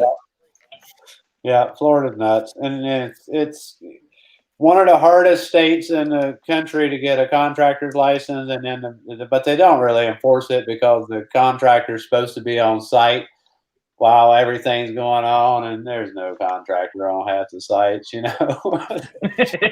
No, there's not. Really stupid. Hey, Jamie, are you getting bored and just starting to throw random pictures on your background? Yeah, Mark said, "Where am I at?" That's over in Philly, Mark. That's the on Broad Street. That's the movie theater, and we do that whole block there. Yeah, I'm just throwing stuff up there. I don't know, man. You know, my favorite memory of Jersey was? What's that? You guys have a New York cheesecake factory that's 2 blocks called Junior's. Junior's? Yep. It's I can't remember the street. We were up there on vacation. Me and my wife was. What part of Jersey, though? I couldn't tell you that, to be 100% honest. Okay. But man, the best cheesecake I ever had in my whole entire life. And then a few years later, we were in. There's a little shop that's local to us called Uncle Nick's, and they have the same cheesecake. They import it. They bring it, or not import it, but they bring it down from New York. It's called Junior's Cheesecake. Best damn cheesecake you'll ever eat in your life. Like I said, guys, I'm fat, so I'm all about food. It looks like they had them all over the place. It looks like they had them all over the place now. I guess they franchised them or something. I see it. I looked it up. Yes, sir. Cool. Yeah, see, that must be it's not where I'm at in Jersey. Okay. Probably it was up north more towards New York. See, Jersey's weird, man. When you go up to Jersey and you go up the turnpike, you hit a certain point of Jersey, and that's not Jersey anymore. That's like New York. That's Okay. New York. That's New York. So we're Philly. Gotcha. Where I'm at's Philly. Up where Alfonso is, where he's commenting here, he's in Jersey, but he's New York. We don't really consider him Jersey. So he's like we don't consider him the Jersey. Oh. Matthew said, I started getting calls cleaning roofs from realtors due to insurance companies dropping policies. Yes, from us. We do tons of roof insurance jobs in New Jersey. Insurance companies are saying clean the moss off your roof, or we are not insuring your home. Yep, we get tons of them down here. Hey, I had one that was really weird, man, and I don't think this was actually legit. I think it was just like an insurance. They made them clean the siding because they told them, the insurance agent said, you have to clean your siding or we're dropping your insurance because the mold is going to come from your siding into the house to the walls. And I'm like, okay. We have the, that's funny crazy, that you say that. We had a job. The lady was probably 80 years old and had just bought a house. Just bought this house. It was in a basic, HOA community. And that was one of her things. The insurance company would not approve the insurance until the house was cleaned because they were worried about the mold seeping, quote unquote, seeping through the plastic vinyl. We get calls, granted in our industry, we get some very, very odd stuff that has happened over the years. What's the weirdest thing you've ever washed? The weirdest thing? Oh, I don't know, man. We watched some weird things. We had palm trees. Palm trees. You watched palm trees? 253 sago palms. There you go. I like it. I cleaned some palm trees myself. I just did it. I was the only one. Like that's hilarious because I'm the only one. Anytime I ever say that to somebody, they look at me and they're like, "Oh, you're full of shit." And I'm like, "No, seriously, 273 sago palms." Yeah, I see it. Man. They get nasty. I cleaned one not too long ago at a guy's house. It was he lived on the water.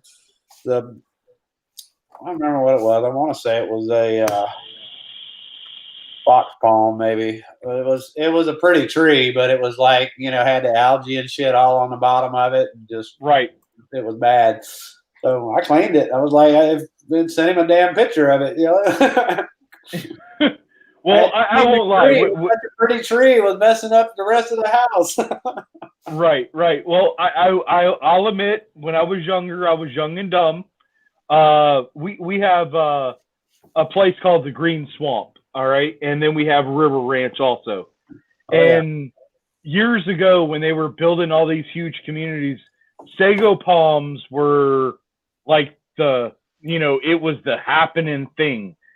If you didn't have a sago palm in your yard, you were nothing, Nothing. We would go out in the middle of the night. We had a 8-foot chainsaw and we would cut a trench around the sago palms. And I had an old truck, old 77 Ford, that we would hook chains around this palm. We would rip it out of the ground. We would pick it up, throw it in the back of the truck and go sell them.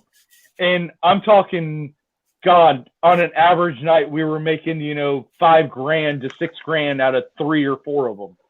So sago palms in general are expensive. And I never knew that until years later of what we were doing. And it was like a federal offense of what we were doing too. So thank God we never got caught. Nobody says anything. Keep it all hush hush. I know we're on a live feed here, so, but hush, hush. Yeah, it was hush, stupid crazy.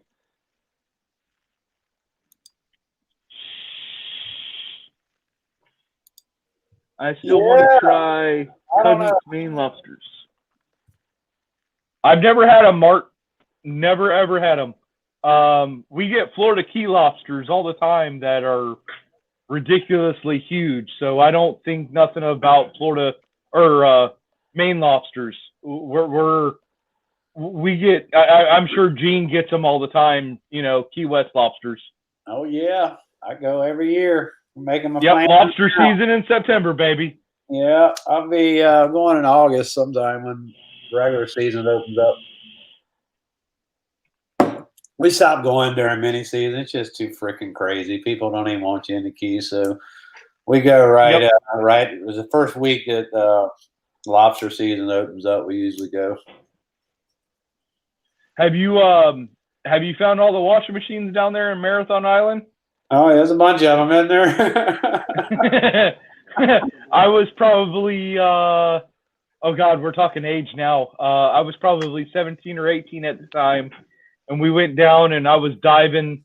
I was probably about 30 foot down, and I swear to God, we found probably 55 washing machine drums.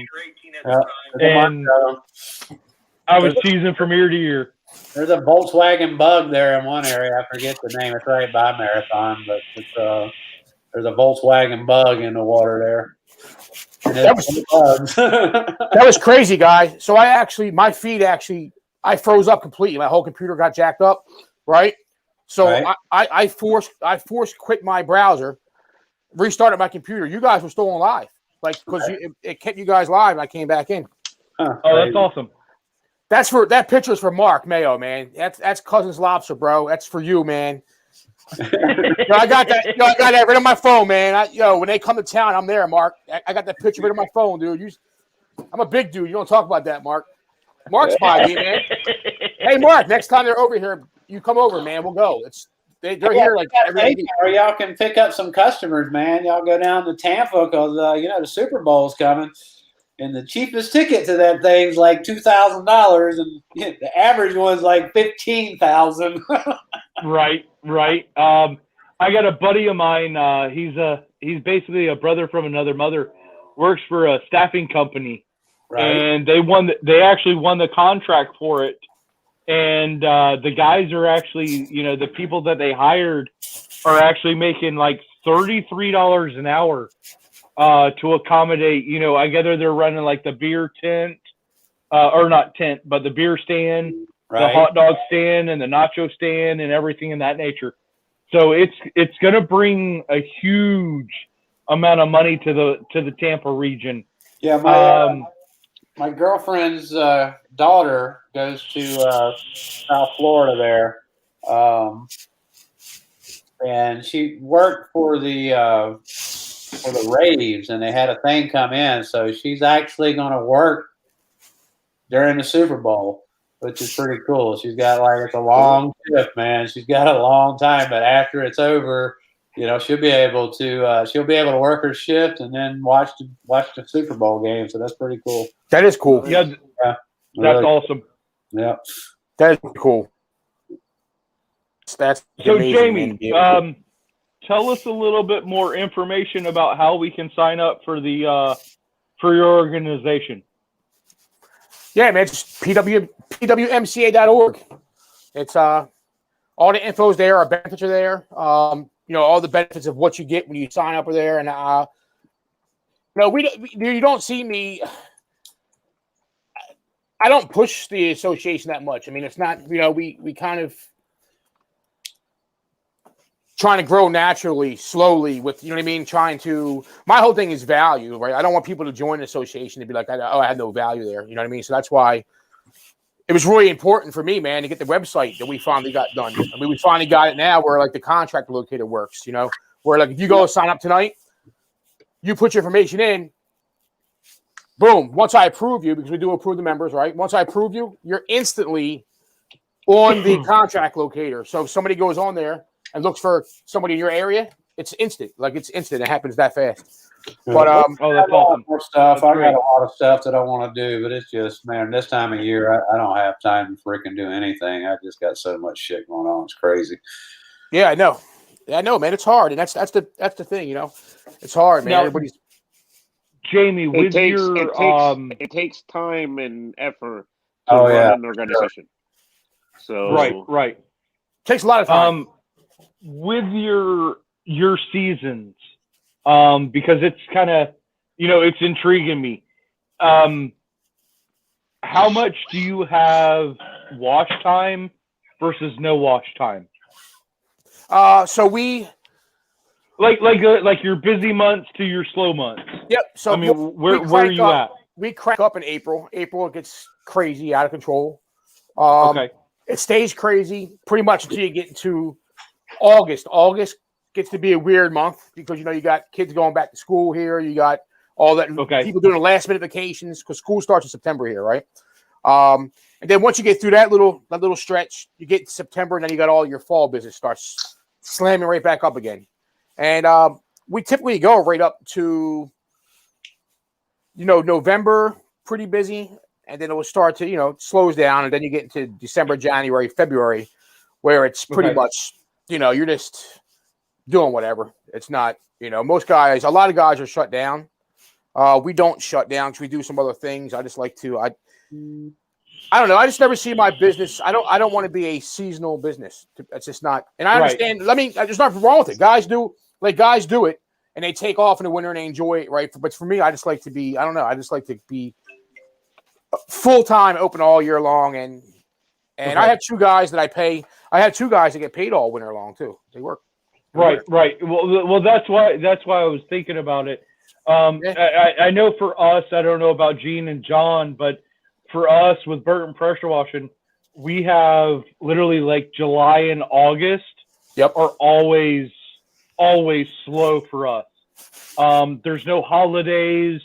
You know, you got 4th of July, so we're always like the week before 4th of July, we're absolutely slammed crazy. And then after 4th of July, that's where a lot of our commercial properties come in because they're in that third quarter and they want to maintain what they're doing. Yes. And then in August, you know, you're busy until like about the 15th. And then after the 15th, it's like, okay, what are we going to do? Twiddling our thumbs. And then it's like the first week of September hits, and it's like, oh, shit, here comes everything. Yep, it goes crazy again, right? Yeah. So I mean, October is really that's one of them balls to the wall. And that's why guys got to understand even getting into this industry, man. And I think that's a lot of guys that get into this industry, they may enter the industry in a time when, I mean, the phone will ring no matter what you do, right? It's just right. You say you clean shit, people want it cleaned, and so they don't understand, and they think, oh man, it's always like this, right? And they don't understand when that slow time comes and that roller coaster comes, because it's a roller coaster, man. I mean, it is. Right. And that's when a lot of them really fail because they can't overcome that because they didn't know about it, right? They just thought it was all wins, man. Like, oh my God, look at all this money I'm making. This is crazy. Yeah. And then when the switch goes off, they're like, shit, now what? What happened? Yeah. Right. Or guys just stop advertising because they get busy and same thing happens, you know? Well, advertising really ain't going to help you. It's just like here, like he's talking about, we got the snowbirds. I mean, that's what I'm sure he has it there. They're all where in Florida. So October, the snowbirds are getting ready to come if they're not already here. They're calling. They want their places clean. They usually come here. Then they'll go back. A lot of them will go back for Christmas, and then they'll come back again.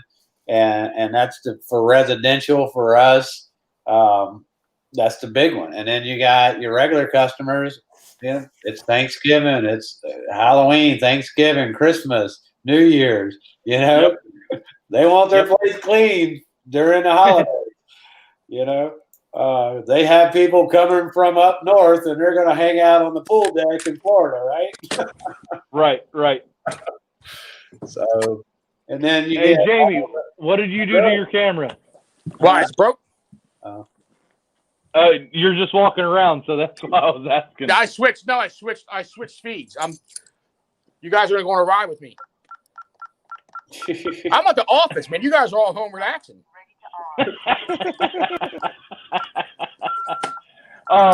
It's kind of crazy for our market, you know, in Central Florida to be such a, you know, I never realized until I started talking to a couple of the guys out of, you know, Florida, and how different their market was to our market, because I was like, oh, well, hell, I'm sure they, you know, they snowplow all winter long, and they're like, oh, no, hell no. We wash. If it's not snowing and it's not freezing, we're washing. And I'm like, that's pretty badass. I don't know.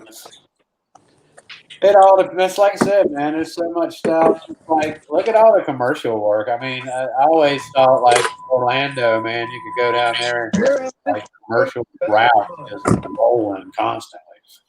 You know. Orlando is kind of an odd market. Yeah, I get it, but there's definitely a commercial market there. There's places where you could go. Not gonna make a shitload of money, but you could go clean a place for, you know, $250. It takes you freaking 30, 45 minutes to do. The most you can almost make a constant route work out of that. And that's what my guy does actually in Orlando. He washes a lot of, not storefronts, but a lot of office fronts. Right. You know, that's only, I think the biggest one is probably like 70 feet long. Right. And he washes the ceilings, washes the front wall, washes the small little parking lot. Yeah. and he's in and out in about 45 minutes. We charge him a minimum, which is our $225, which is our minimum over there. And he's in and out, and he does it nightly. You know, I mean, like they close at 5. He's there at 5:15, 5:30. He's already rolled up and done by 6:30, 7 o'clock, and he's back home eating dinner with his family. Tons of it. We do some of it. I really don't want any more of it, and I'm trying to get away from nights now. I got night shit to do now. Right. Jamie, how many nights do you guys work? Do you guys work a lot of nights up there or not? No, 'cause that's not really my not really what I go after. Okay. The only thing we do at night, man, we do some work at the airport at night, and we do a little bit like that picture you see earlier. That's in the city. We do at night, but not much. It's just not my. It's never been really something that I enjoy doing myself. Okay. So Okay. and I just came off. Until this season, I was on the truck full time. So it was just never a thing I enjoyed doing. So don't do much of it. Nothing wrong with it. I mean, there's good money in it, man. It just has to be for you. You know what I mean? It's just not for me. Now, are you actually running a truck or are you running a trailer? Trucks. I used to do trailers, but I'm not comfortable with guys pulling trailers around, quite honestly. Okay. And Gene, are you running a truck or trailer? All trucks. All trucks? Okay. All right. So all four of us, I mean, I run a flatbed. John runs a 250 or 350. I think it's a 250. And then you run a flatbed, and then Jamie does. And what I have found over the years is, I can get into spaces. I can get in and out. I don't have to fight with stuff. It's simpler and easier on my behalf. Yeah, we run 2 flatbeds and a pickup truck. Realistically, residential, you could do it all out of a pickup truck. Right. Sure. Yeah. 100%. Absolutely. Mm-hmm. Absolutely. You can. What is your ratios, Jamie, for commercial to residential? Are you like 30-60, 40-60, 50-50? What? No, man, no. If we're not talking about HOAs, because it depends if you want to consider them commercial or not. But if you're not, no, man, we're 80% residential. Okay. 80% residential. Yeah, see, we're right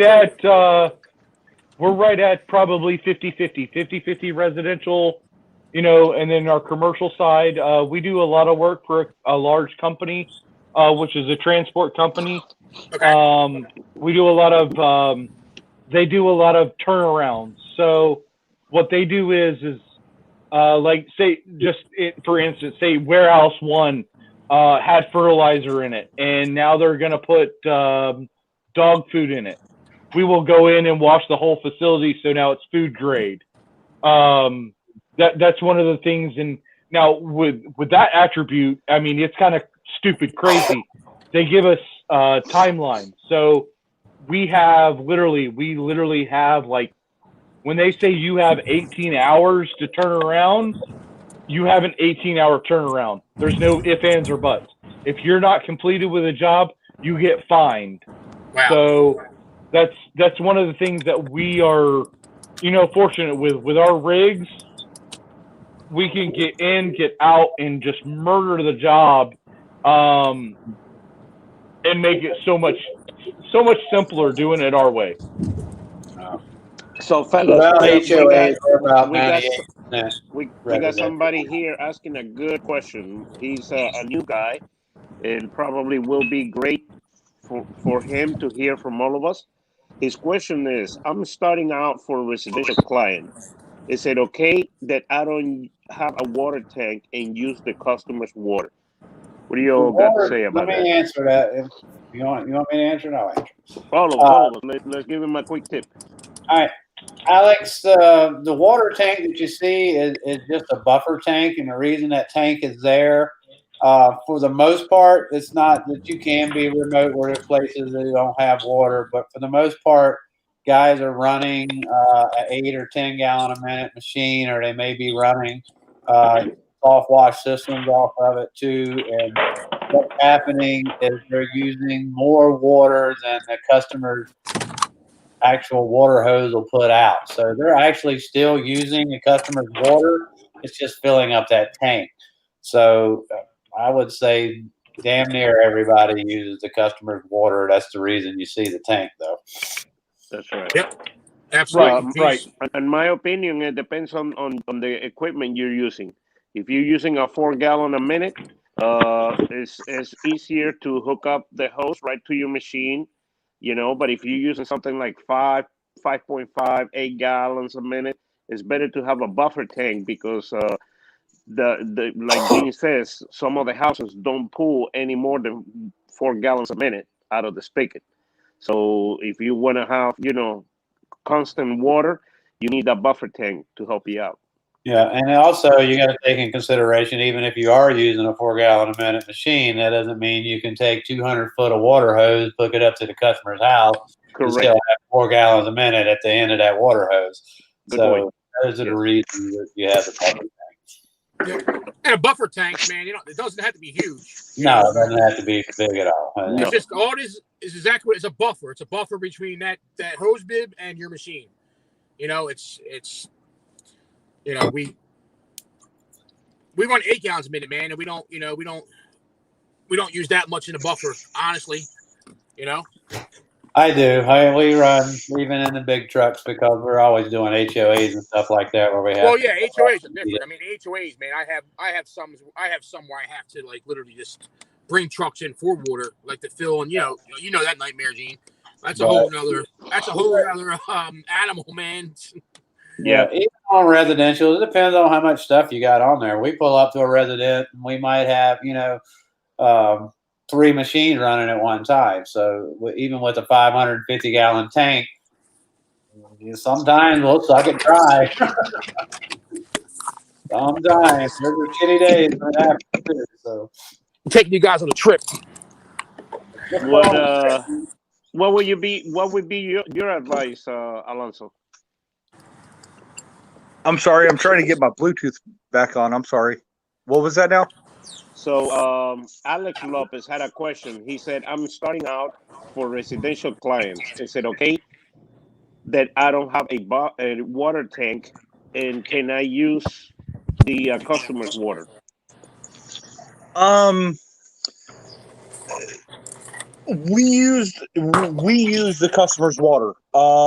It's just something. It's a part of it's the nature of the beast, to be honest with you. What we have seen over the years is there's a lot of wastewater changes. So for the amount of water that you actually intake to exit, they actually charge double. So it's like, say in theory, say it's a penny a gallon. They charge a half a cent for wastewater usage. So we try to always take as much water as we can. When it comes to a buffer tank, I always religiously suggest always have a buffer tank. And the reason why is you want to make sure that when you're running a buffer tank, you always maintain the adequate water that pump needs. So for me, it's a safety thing. So any rig or any design I build, whether it would be for anybody, I would always run a buffer tank. And the reason why is because the factor that with the buffer tank, you know that you're always supplying your pump with water, because your pump and motor is your money maker. Without them two, you're going to be drastically down, and you don't want any downtime if plausible.